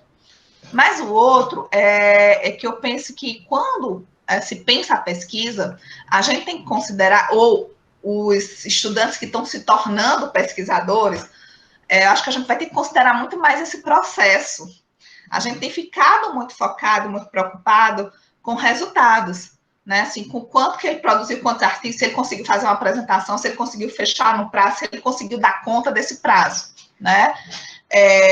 Esse é um ponto. Acho que a gente vai ter que ter um cuidado maior de acompanhar para entender o quanto que ele se desenvolveu enquanto pesquisador.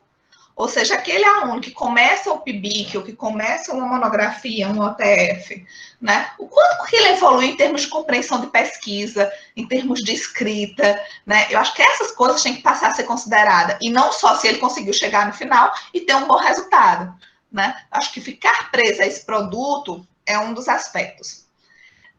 Aí, assim, em relação à produtividade, é horrível, mas tem outras questões envolvidas. Hoje, né, as pessoas, eu tenho ouvido muito falar nessa infodemia. Eu acho que esse é um problema que a gente encontra, né? É informação demais. Gente, assim, é live todo dia, cada um que fala uma coisa, e a impressão que me dá é que os estudantes acabam muitas vezes se perdendo num mar de informações, né? E tem uma dificuldade maior de manter o foco nesse processo de construção, né? De avançar nessa discussão. Então, assim, não, claro, a gente elogiou, falou desse evento, mas chega uma hora, né, que eu realmente acho, para mim, eu não consigo mais assistir lives, por exemplo. Eu acho, assim, muitas eu nem consegui ver, mas, assim, tem várias discussões que me parecem muito interessantes, né? Aí, às vezes, o que eu estou fazendo? Às vezes eu estou interessada no assunto, eu vou lá, vejo quem são as pessoas e vou ver o que a pessoa escreveu em algum outro momento. Porque essa questão de a gente estar sendo bombardeado o tempo todo com um monte de informação, com uma produção, é muito rico, mas, ao mesmo tempo, não permite que a gente se desenvolva enquanto pesquisador. E é muito difícil ser produtivo nos tempos de hoje, no sentido assim, um estudante produzir algo, avançar, desenvolver, criar algo diferente, né? Quando tem um monte de informação que ele está querendo considerar e incorporar no trabalho dele, mas não vai conseguir desenvolver ou avançar em nenhuma delas, porque vai ficar flutuando nesse mar de possibilidades, né? Então, acho que dependendo do que você queria perguntar, são respostas diferentes. Eu acho que são duas questões. Uma é essa relação de orientação, falando especificamente da pesquisa, mas aí eu penso em relação à orientação, supervisão, ensino como todo. A gente precisa considerar muito mais essa construção, esse processo, e muito menos o produto, né? Eu acho que essa lógica da avaliação de desempenho, focada só no resultado, no que se produziu, tem que ser repensada, sim, né? E aí eu acho que a gente também tem que construir estratégias nesse sentido. Para o momento da pandemia, eu sinceramente, agora, e aí trazendo um pouco da minha afetação e da minha própria experiência, não é uma regra, né, como a Gisele falou, para todos, mas assim, da minha própria experiência. Todos os meus alunos que estão voltando às atividades de orientação, estão pesquisando essa relação do trabalho com pandemia. Eu não consigo parar com eles para falar sobre uma coisa que não é isso que está afetando tanto marcadamente a gente, né? Então, a gente não está conseguindo fazer pesquisas que a gente tinha pensado antes, temas de trabalho que a gente tinha pensado antes. A gente não... Porque essa perspectiva, esse momento mudou o nosso olhar em relação ao trabalho, né? Então, a forma como a pandemia criou novas relações, novas formas de trabalho, está permeando todas as pesquisas dos meus orientandos. Eles adequaram, incorporaram, incluíram, porque a gente está afetado com isso, né? Então, não tem como excluir isso. E considerar isso colocar em debate também essa questão da produtividade. Claro que seria mais rápido continuar o que estava se fazendo, mas não consigo focar nisso quando eu tenho um mundo, né, o tempo todo me bombardeando com uma outra questão, me convocando a uma outra discussão. Mas, Vitor, pode se colocar, se a pergunta não foi essa, se eu compreendi errado. As outras duas membros gostariam de falar ou posso comentar? Eu queria pontuar só rapidinho, Vitor. Sim, eu espero, fique à vontade. Assim, eu entendi a sua pergunta sendo como a primeira forma que a Ana Cláudia trouxe, né? Assim, o que fazer, né? Como Deixa eu só até voltar aqui para a tua pergunta. A questão da produtividade, como repensar a produtividade em pesquisas para as discentes durante a graduação, né? Assim, em relação aos prazos, às quantidades, assim, como pensar produtividade para esses discentes que estão em pesquisa. Eu acho que, na verdade, essa tua questão, ela já é, inclusive, anterior. A diferença é porque ela vem com a situação atual que a gente vivencia, pandemia. A gente tem um adoecimento muito grande dos alunos da pós-graduação, dos alunos da graduação que estão envolvidos com as pesquisas, exatamente por isso, porque essa questão da produtividade, dessa cobrança. E esse adoecimento, esse sofrimento, ele não é exclusivo dos alunos, dos discentes, dos pesquisadores. Ele também afeta os professores, que também são cobrados. E, na verdade, é um ciclo de cobrança. Tem CAPES, né? NPq cobrando, tem cobrando os professores cobram os alunos, e aí vai nesse ciclo, né? E aí, que é um ciclo que acaba sendo adoecedor. E o que eu vejo, assim, como uma das soluções para essas questões de produtividade hoje é o fortalecimento de uma habilidade que a gente já tem, que é a comunicação. Em que sentido, assim? Você sozinho, Vitor, ou todos os alunos, todos os pesquisadores, todos os discentes, eles não vão dar conta disso sozinho, dessa mudança. Não tem como ter força. Para a mudança acontecer, a gente vai precisar se comunicar, ver as dificuldades, os obstáculos, e aí trazer para os professores, né, para os orientadores, e eles também, dentro das suas dificuldades, das suas limitações, formar uma massa. Eu não consigo pensar na mudança sendo só um. Um faz muita coisa, faz alguma coisa, na verdade, mas acontece de verdade quando você junta as pessoas. E aí os professores também, e tensionar de frente com quem está cobrando lá em cima. Porque quando chega a cobrança até mim, eu não sou professora, mas vou me colocar na posição de docente. Quando chega a cobrança até mim e eu repasso para os alunos, né, eu estou pensando que eu estou jogando para ele, porque vem uma cobrança, e ela é real, e ela precisa ser produzida, precisa a produção.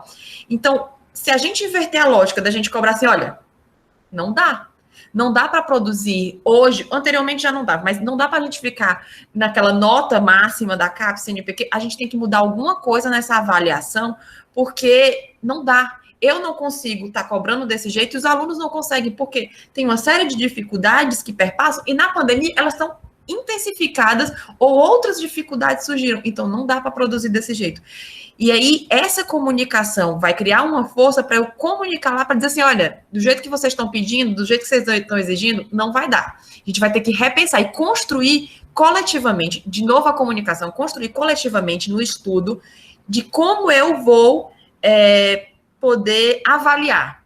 Como a Ana Cláudia falou, assim, a avaliação hoje ela ainda é muito do quantitativo, assim, mas existe todo um processo que ele precisa ser olhado, ele precisa ser avaliado de forma subjetiva e a partir da condição de cada um, que também a gente também não consegue dar conta da condição de cada um, mas isso precisa ser visto, não pode ser negligenciado, para sim a gente recolocar nesse formato de produtividade. Então, acho que não tem uma solução fácil para a sua pergunta, mas eu acho que a comunicação é uma das estratégias que a gente pode utilizar, a comunicação orientador-aluno, que eu sei que nem sempre essa relação é fácil, e também com a gestão superior, né, com quem vem produzir, com a parte do CNPq, da CAPES, que vem também cobrando. A gente precisa dialogar pessoa a pessoa e não só papéis e méritos. Assim.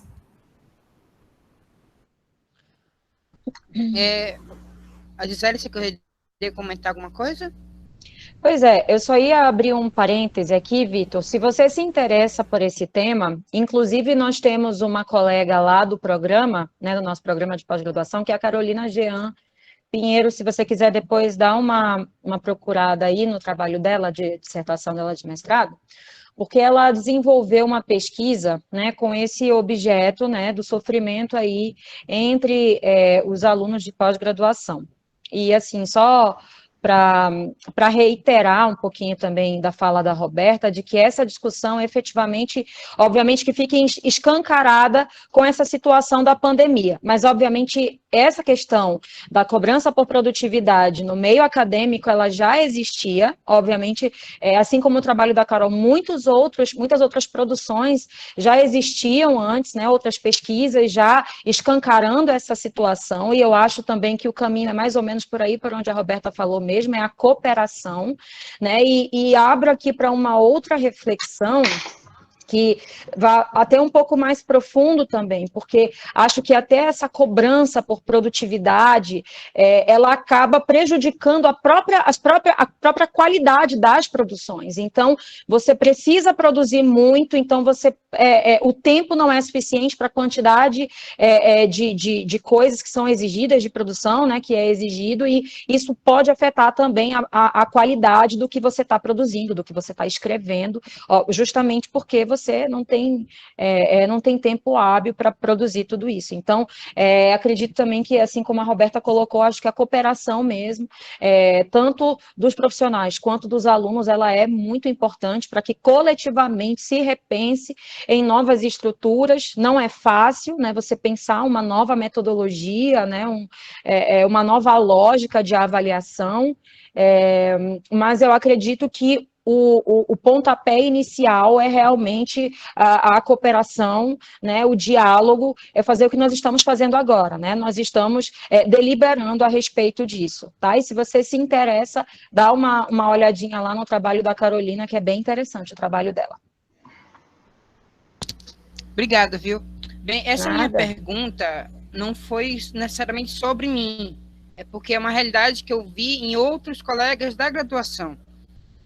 No momento, eu estou envolvido em 3 publicações, tanto em psicologia quanto fora de psicologia, e meus orientadores não são só da faculdade de psicologia, e todos eles são maravilhosos. A gente tem uma boa comunicação, a gente tem um bom diálogo, mas o que eu queria ressaltar nessa minha pergunta, que tem um pouco a ver com a última fala de Gisele, foi que tem dias que a gente não consegue fazer nada. Tem dia que a gente só consegue... Eu, por exemplo, digo que eu já estava com raiva e reclamava, e outro dia que eu só estava triste e não conseguia produzir nada. E tudo bem. O objetivo da minha pergunta foi fazer com que as pessoas aqui, aí 77 pessoas, que podem estar entendendo o que eu falo, porque eu falo muito rápido, que, cara, nós somos cobrados a produzir muito, principalmente quando nós envolvemos em pesquisa. Eu quero seguir essa carreira de pesquisador à frente. Mas... principalmente porque eu estou no fim do curso.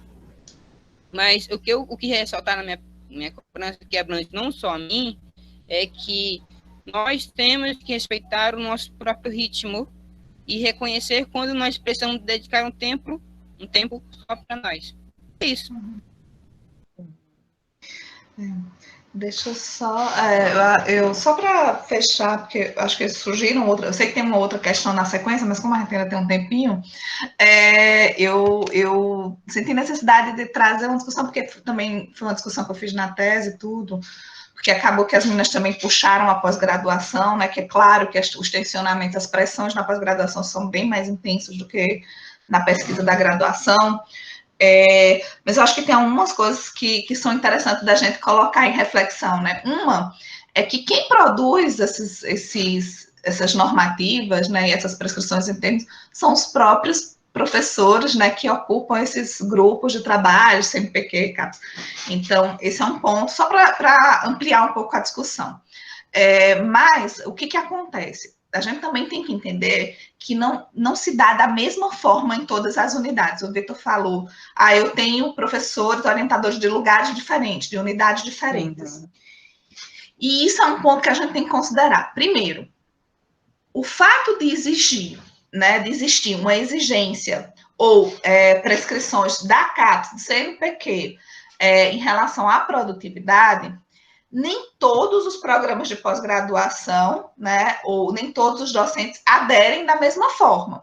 Inclusive, a gente vai ter diferenças gigantescas quando a gente fala de áreas de conhecimento, né, psicologia, áreas tecnológicas, biológicas, enfim. Você vai ter uma diferença em termos de como que a produtividade é pensada, você vai ter diferenças na mesma área, se você pegar universidades e unidades acadêmicas diferentes, então mesmo a psicologia aqui toma decisões bem distintas da psicologia que é feita na Federal do Rio Grande do Sul, que é feita na Federal do Pará, enfim, mesmo dentro de uma universidade pública federal, com vamos dizer, com definições CAP-CNPq semelhantes, com processos de avaliação de desempenho docente, de progressão e de promoção semelhantes, a unidade, ela define como ela vai lidar com isso, né?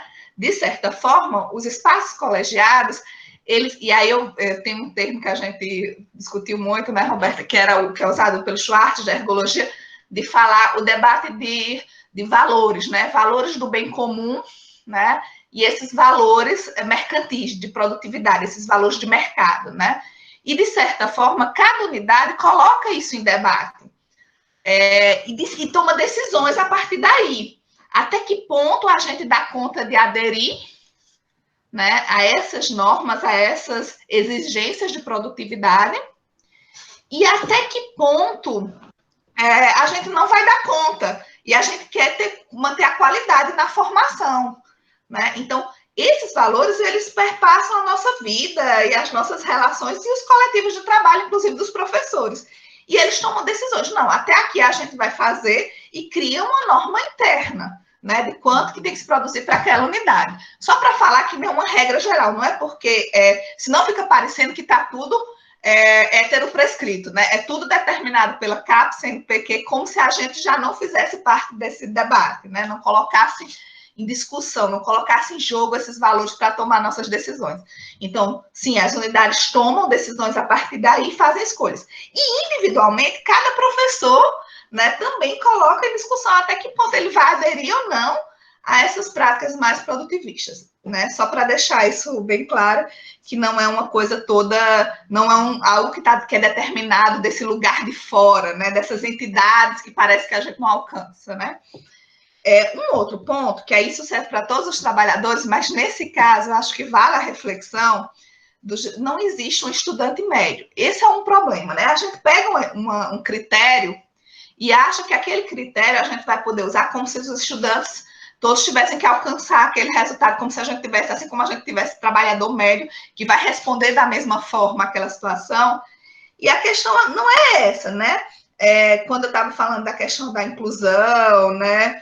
E essa questão de pensar de forma situada, é entender, né, que cada aluno vai ter um processo de formação, e por isso que eu falava assim, de pensar esse processo, e pensar na perspectiva situada. Para aquele momento, pronto, a gente está hoje falando, no momento da pandemia, hoje, com o que a gente está vivendo hoje, mas como que isso está sendo vivido para cada um deles é diferente. A Gisele sinalizava a questão das diferenças relacionadas ao gênero, né? A gente pode falar das diferenças de classe, de raça, enfim.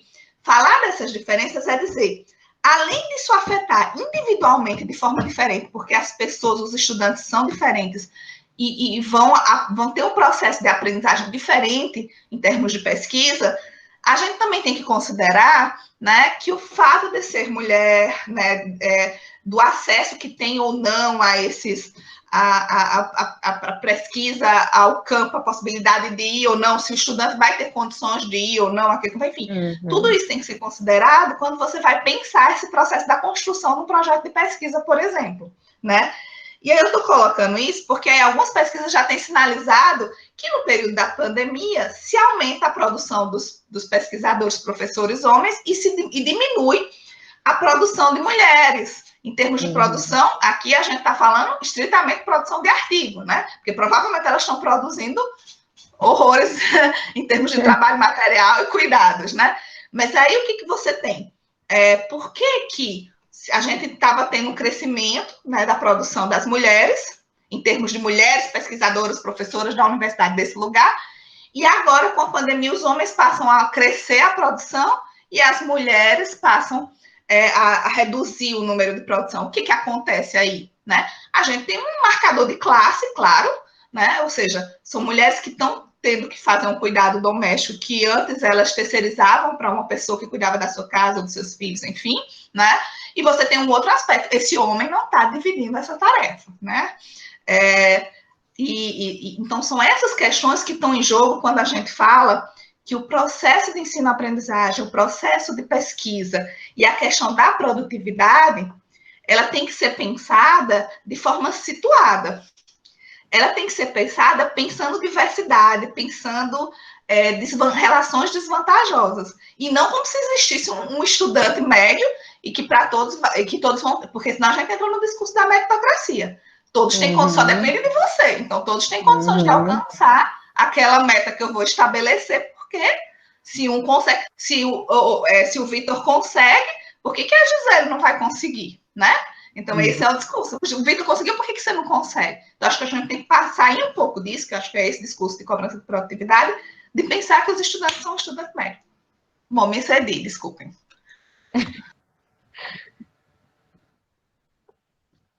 Tudo bem.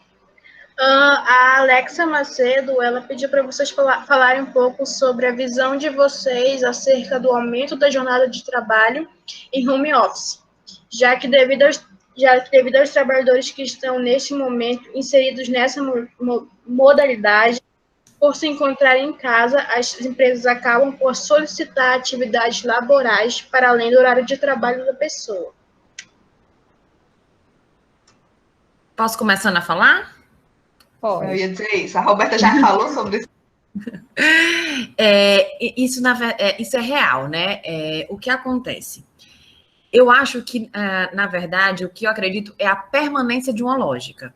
Quando você dá algumas condições aos trabalhadores, você espera um resultado, né? Existe, por exemplo, é muito famoso o formato Google, né, de empresa, né, que você vai e lá tem cerveja, e lá tem jogos, e tem videogame, e você não tem horário, você pode trabalhar a qualquer hora, você pode trabalhar de casa, mas você tem um ambiente no escritório muito bom, que você pode pausar e vai jogar seu videogame, vai conversar com os amigos, e tem comida, enfim, eu acho que foi até cena de filme, né, essa situação do Google. E existe essa lógica, porque existe também uma normatização que prevê o trabalho home office dentro do pelo menos nas empresas privadas existe, né, da lei da CLT, existe o que é o home office e como é que ele prevê. E exige uma necessidade porque como você vai dar uma outra condição para o trabalhador, o trabalhador que vai aderir a esse home office, espera-se que ele produza mais. Mas o que eu acredito é que, na verdade, o que eu sei que, na verdade, o que a gente faz hoje não é home office, a não ser aquelas pessoas, mentira, nem aquelas pessoas que já faziam home office. Porque aquelas pessoas que faziam home office antes, eu fazia o home office no meu espaço, e os meus filhos estavam na escola, e a minha companheira, o meu companheiro, né, as pessoas que moravam comigo, se tivesse alguém morando comigo, estava indo para o seu trabalho, estava no home office dele, mudou tudo. Eu podia sair, eu podia ir para um happy hour, eu podia voltar, eu tinha um momento de descanso. Existia uma condição que hoje é totalmente diferente. Para aqueles que não trabalhavam em home office, é pior, porque é uma condição nova, e é uma condição nova dentro de uma estrutura toda nova, como a Gisele bem colocou, assim, né? As pessoas estão todas lá convivendo, então existe a demanda doméstica, a demanda da casa, a demanda da família, e mesmo quando eu estou só, existe uma obrigatoriedade de solidão. Então, é muita coisa objetiva externa para lidar, além das condições internas subjetivas. E então, quando a tua pergunta vem nisso, porque eu acredito que no gerenciamento das demandas, quando a gente fala de gestão, ela vai exigir realmente uma lógica que é anterior à pandemia. Na lógica de quem? Quem está trabalhando em casa, que se for a tradução literal do home office, né? Quem está trabalhando em casa vai precisar produzir mais, porque a lógica é essa, home office tem uma questão de produção a mais.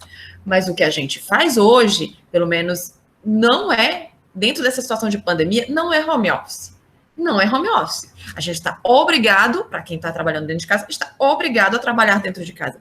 Se hoje eu quiser voltar para o meu ambiente de trabalho, A lei não me permite que eu volte. Por quê? Porque a universidade está fechada, porque mesmo quando voltar ao presencial, existem algumas condições individuais de cada trabalhador que vão ser consideradas, então não é uma adesão voluntária, é uma adesão obrigatória.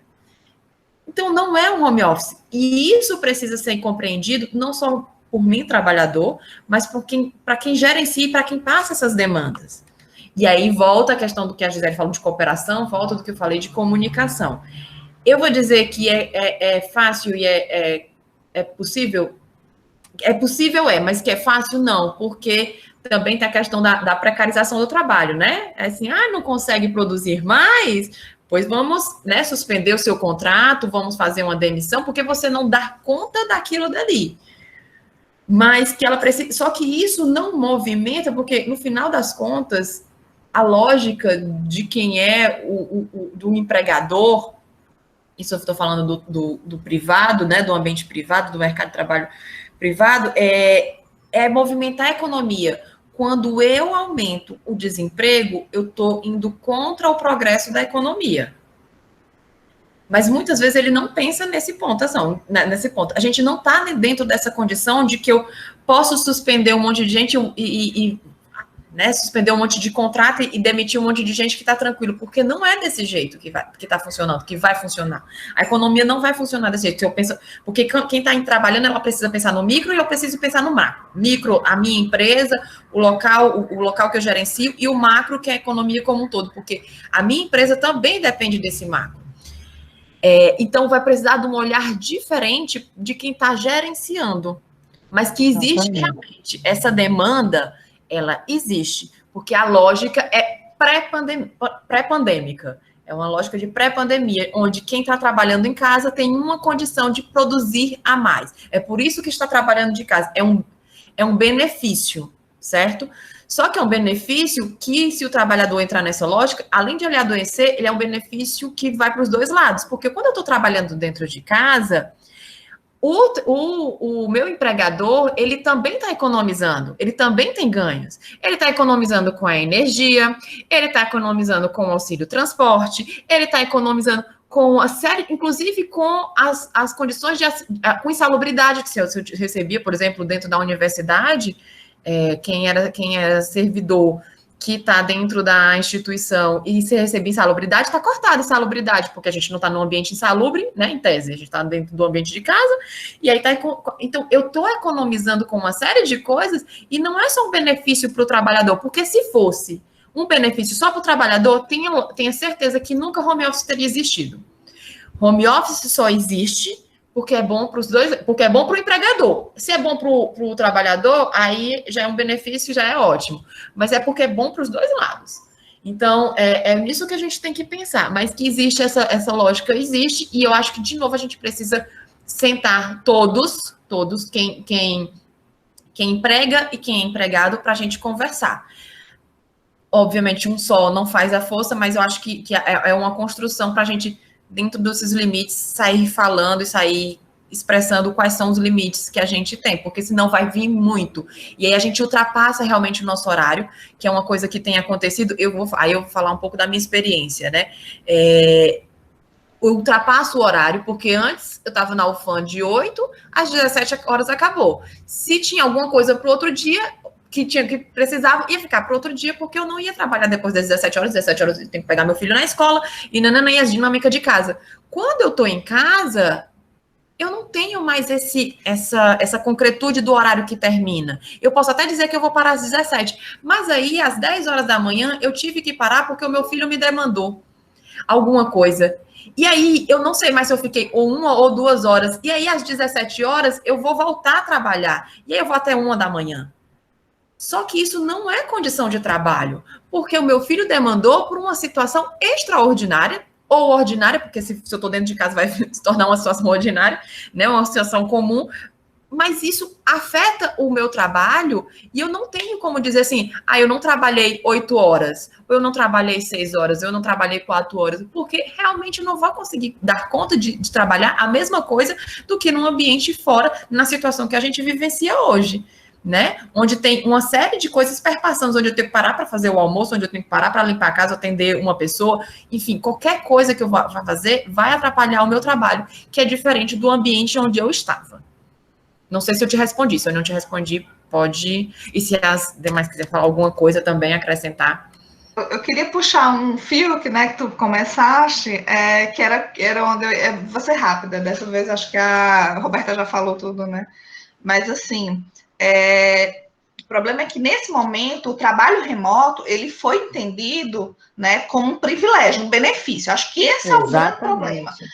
Então, assim, alguns trabalhadores que ficaram, por exemplo, eu vi muito isso na área, nos trabalhadores da saúde. Alguns que ficaram presencialmente entendiam que aqueles que estavam no trabalho remoto tinham um privilégio, tinham um benefício. Né? Eu acho que a primeira compreensão é a que a Roberta falou. O trabalho remoto hoje, no momento da pandemia, ele não é um benefício, ele não é um privilégio. Acho que a gente tem que desconstruir isso. Não é um privilégio, é uma necessidade. Né? A gente precisa para resguardar a gente e os outros. É necessário, é algo que se fez. Não foi uma escolha pessoal. Mas aí, mesmo quando é uma escolha, então, assim, quando a organização do trabalho permite, né, que seja feito, que exista a opção de fazer o trabalho remoto, ou home office, esse trabalho doméstico, esse trabalho em casa, mesmo assim, é como a Roberta falou, isso não é um benefício ou um privilégio. Isso é uma contribuição com a organização do trabalho. Porque tudo aquilo que ela falou, né? A organização do trabalho deixa de gastar, ou todo esse gasto, né, deixa de existir. Isso tanto pensando nas instituições públicas como privadas. Não é à toa esse interesse, né, de que o trabalho se torne cada vez remoto. Esse é um ponto. O outro, aí só para fechar assim, né, minha fala nessa discussão, é que essas questões elas já existiam mesmo para quem é o trabalhador presencial. Né? Porque quando se dá um computador, um notebook para o teu funcionário, independente, a gente via muito isso dentro das empresas, né? Ou alguns administrativos, alguns espaços, que a pessoa ganhava um celular ou um computador. Ganhar um celular ou um computador numa organização de trabalho significava estar à disposição qualquer hora, né? Como se você fosse um plantonista de urgência que deveria estar à disposição qualquer hora, mesmo numa atividade administrativa. E aí as pessoas não respeitam o horário, não respeitam, e isso independente da organização, porque se ela te deu o celular, tem que estar ligado 24 horas e você vai atender, né? Independente de onde você estiver, em que momento você estiver na sua vida. Esse é um ponto. Né? Então, essa questão dos horários, e essa questão de como contamina esses espaços da vida, do doméstico, do lazer, do ócio, até da preguiça, que eu acho que a gente também tem que ter preguiça, voltando à fala da Roberta, também anterior, eu fico...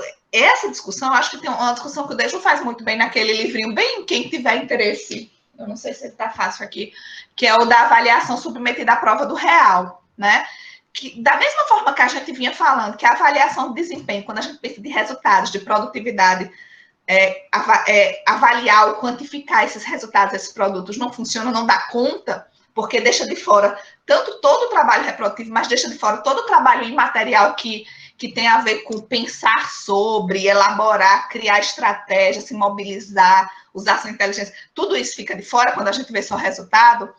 O trabalho por tempo de serviço também já foi discutido há muito tempo. Então, não é essa coisa da carga horária. Eu posso passar 8 horas, como a Roberta colocando, mesmo lá no local, se você estivesse lá dentro da UFAM, às vezes você passa, já cheguei a passar 12 horas lá, na época que eu estava na coordenação, e assim, se você fosse realmente registrar o quanto que você trabalhou naquele tempo, não dá as 8 horas, porque entra um, sai outro, interfere, barulho e tal, porque você precisa desse silêncio, você precisa desse, né? Então, assim, calcular também, avaliar um trabalho pelo tempo que você passa dentro da organização ou pelo tempo que você dedica dentro de casa, também não dá conta, porque a gente não para de trabalhar. A gente termina aqui e vai fazer o almoço, por exemplo, a gente está em casa, termina uma reunião, vai fazer o almoço, mas você continua pensando o que vai falar na aula da tarde, né? Ou o que vai dizer na reunião. Você continua elaborando quando vai tomar banho, né? Quem trabalha com psicanálise tem, né, discussões. Você dorme e você sonha. Você vai dizer que tudo isso não é trabalho, né? Você dorme quando você sonha e acorda com uma ideia, né, para fazer esse trabalho. Então, esse tempo e esse desempenho não dá conta. Acho que isso são coisas que a gente tem que desconstruir. E aí, sim, começar a construir limites. Porque eu preciso do meu tempo de lazer, de prazer, de cuidados, de autocuidado, cuidado com os filhos, da casa, enfim, com o que eu quiser fazer com esse meu tempo, né? Que é meu, que não seja só do trabalho, né? Que não seja cooptado pelo trabalho. Então, ter esse tempo implica em pôr limites, né? Algumas estratégias aquelas coisas do telefone que o pessoal bota aquelas regrinhas, né? Só atendo de tal hora a tal hora, né? Porque a pessoa tá ali, o pessoal liga à noite mesmo, 9 horas da noite, 10 horas, enfim, manda mensagem, WhatsApp. Eu não tenho problema com a noite, porque o curso de psicologia sendo noturno, pelo contrário, eu acho ruim quando 7 horas da manhã tem um aluno, um professor, um colega, 7 horas da manhã tá mandando mensagem ou ligando, né? Então, eu acho que esses limites, esses critérios, a gente vai ter que construir, porque essas normas não estão claras. E aí o pessoal acha, tá com o celular, tá em casa, tá se beneficiando, então tem que dar conta demais. Não, não é um benefício, né? Não é um privilégio.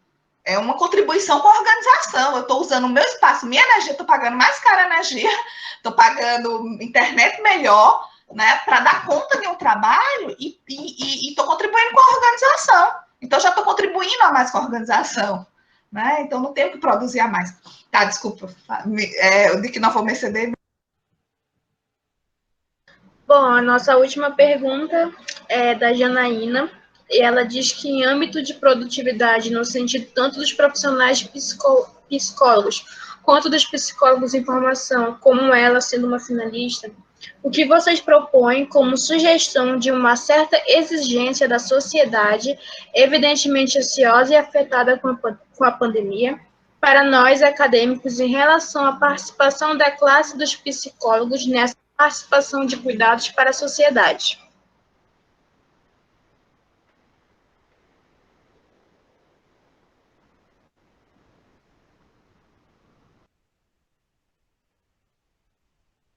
Alguém quer começar? Vocês me estão esperando aí, estão jogando para mim, é isso?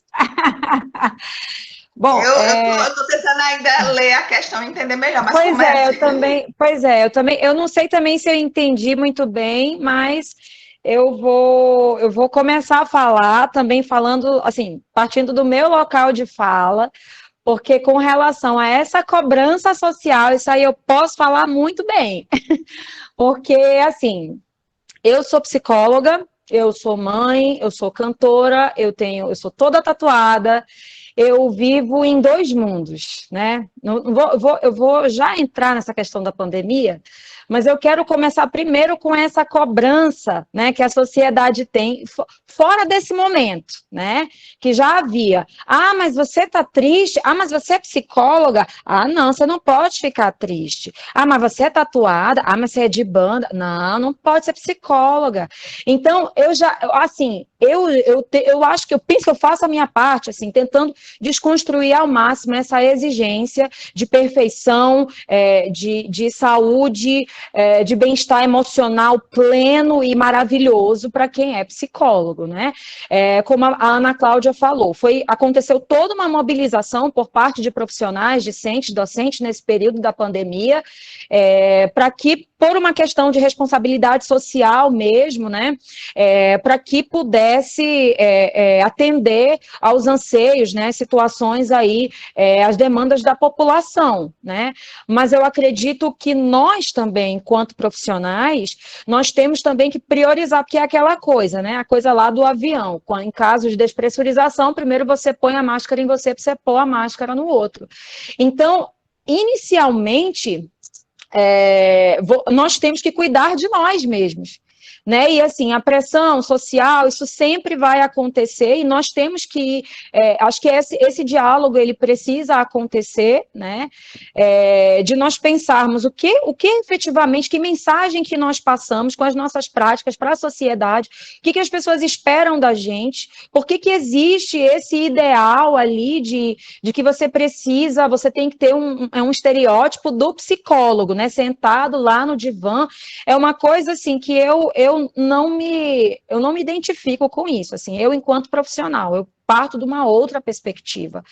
Então, nesse sentido, para esse momento específico da pandemia, eu vi muitas colegas psicólogas que perderam também seus entes queridos, que passaram por situações difíceis de sofrimento, de angústia, né? E é aquela coisa, cobrança, né? A cobrança vai existir, ela vai acontecer. Agora, nós, enquanto profissionais, nós sabemos da importância de nós estarmos bem, de nós estarmos com as nossas demandas, né? Trabalhando sempre as nossas emoções, os nossos conteúdos, para que nós possamos oferecer o cuidado para o outro, né? Então, ter sempre em mente de que isso, nós precisamos disso, né? De que nós cuidamos, mas que de algum momento nós precisamos também ter um momento para o nosso próprio cuidado, tá? Eu acho que perpassa primeiramente por essa reflexão e por nós termos isso muito claros, né?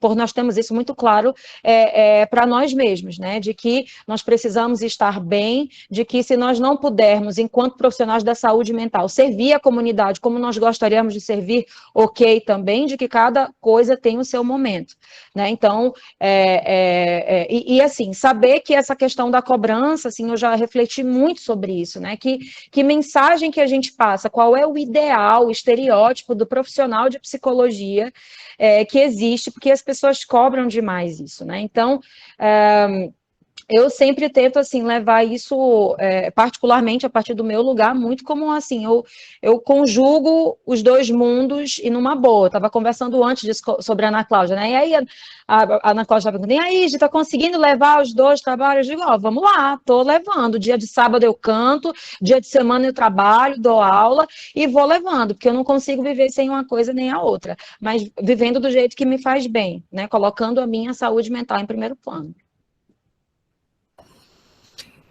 Eu queria só acrescentar nessa fala, acho que perfeita da Gisele em relação a essa questão, que aval a gente espera, enquanto profissional de psicologia ou profissional em formação de psicologia, que a gente espera da sociedade para se reconhecer enquanto psicólogo, enquanto profissional de psicologia. Porque essa cobrança vai vir, e ela sempre vai vir para diversos aspectos. Você vai ver a cobrança que todos os nutricionistas, profissionais da nutrição sejam magros, né? Que todo educador físico seja forte, né? Marombado da academia. Você vai que todo médico, nenhum médico fume, nem come gordura, né? Não seja cardiopata, nem diabético, nem nada, porque é como se a gente representasse um modelo daquilo que a gente é formado. Só que, antes de ser psicóloga, eu sou outras pessoas, e a psicologia e ser psicóloga, ela é uma das performances que eu tenho na minha vida. Então, enquanto construção, eu tenho outras performances, e dentro desses processos, existe o adoecimento, existe o desequilíbrio, porque não dá para ser esse modelo. O modelo, ele realmente é inatingível.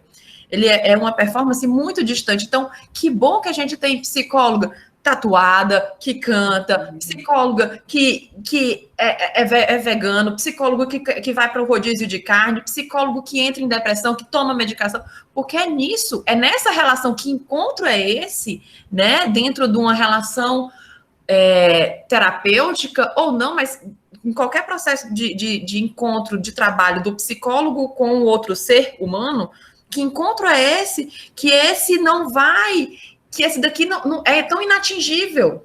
A gente sabe que existe dentro de uma relação psicoterapêutica, por mais que a gente seja humanista, né? Por mais que eu seja humanista, que vai olhar aquele encontro sem aquele status do psicólogo grande, né? Suposto saber, além disso, vai existir uma diferença de status, né? Dentro dessa relação, mas ainda assim são encontros de dois seres humanos. E esse outro ser humano está lá dentro dessa relação profissional, mas fora daquela sala, fora daquele espaço, fora daquele âmbito, na vida cotidiana dele, ele tem outras performances além da psicologia, que vai ter adoecimento sim. Que bom que a gente adoece, que bom que a gente adoece também. Não é que é bom o adoecer, mas que bom que a gente também está nesse processo de falhar, porque senão a gente não vai encontrar, porque a gente...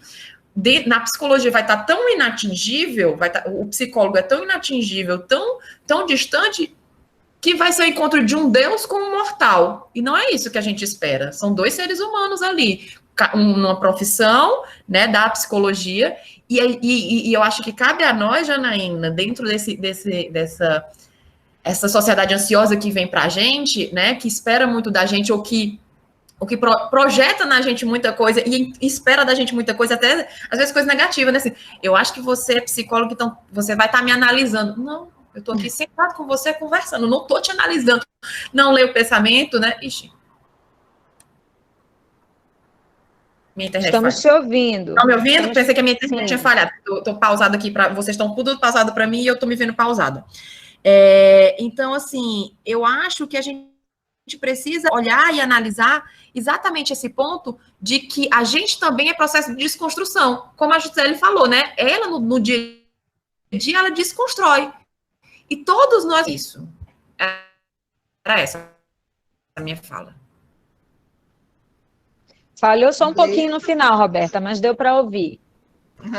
Gleice, eu acho que pode fechar. O Sandra tem até falado comigo, né? A Gisela, a Roberta, acho que elas responderam muito bem, eu não vou colocar, mas você já tem outro evento agora no início da noite, então não vamos nos estender, vou deixar você fazer o fechamento. Bom, eu só quero agradecer a todo mundo que assistiu e vocês, que a Semana de Psicologia não seja uma cobrança de produtividade, mas sim uma troca de experiência.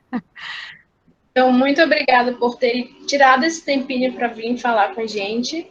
Obrigada a todo mundo, e é isso. Daqui a pouquinho a gente vai começar as atividades da noite, então chequem se vocês estão nessas atividades para que a gente possa ter uma noite sem grandes problemas. Obrigada. Obrigada também, viu, gente? Boa tarde para vocês, bom restinho de semana. Aproveita. Obrigada, aí a semana, a continuidade da semana. Beijo, pessoal. Tchau, meninas. Foi ótimo revê-las.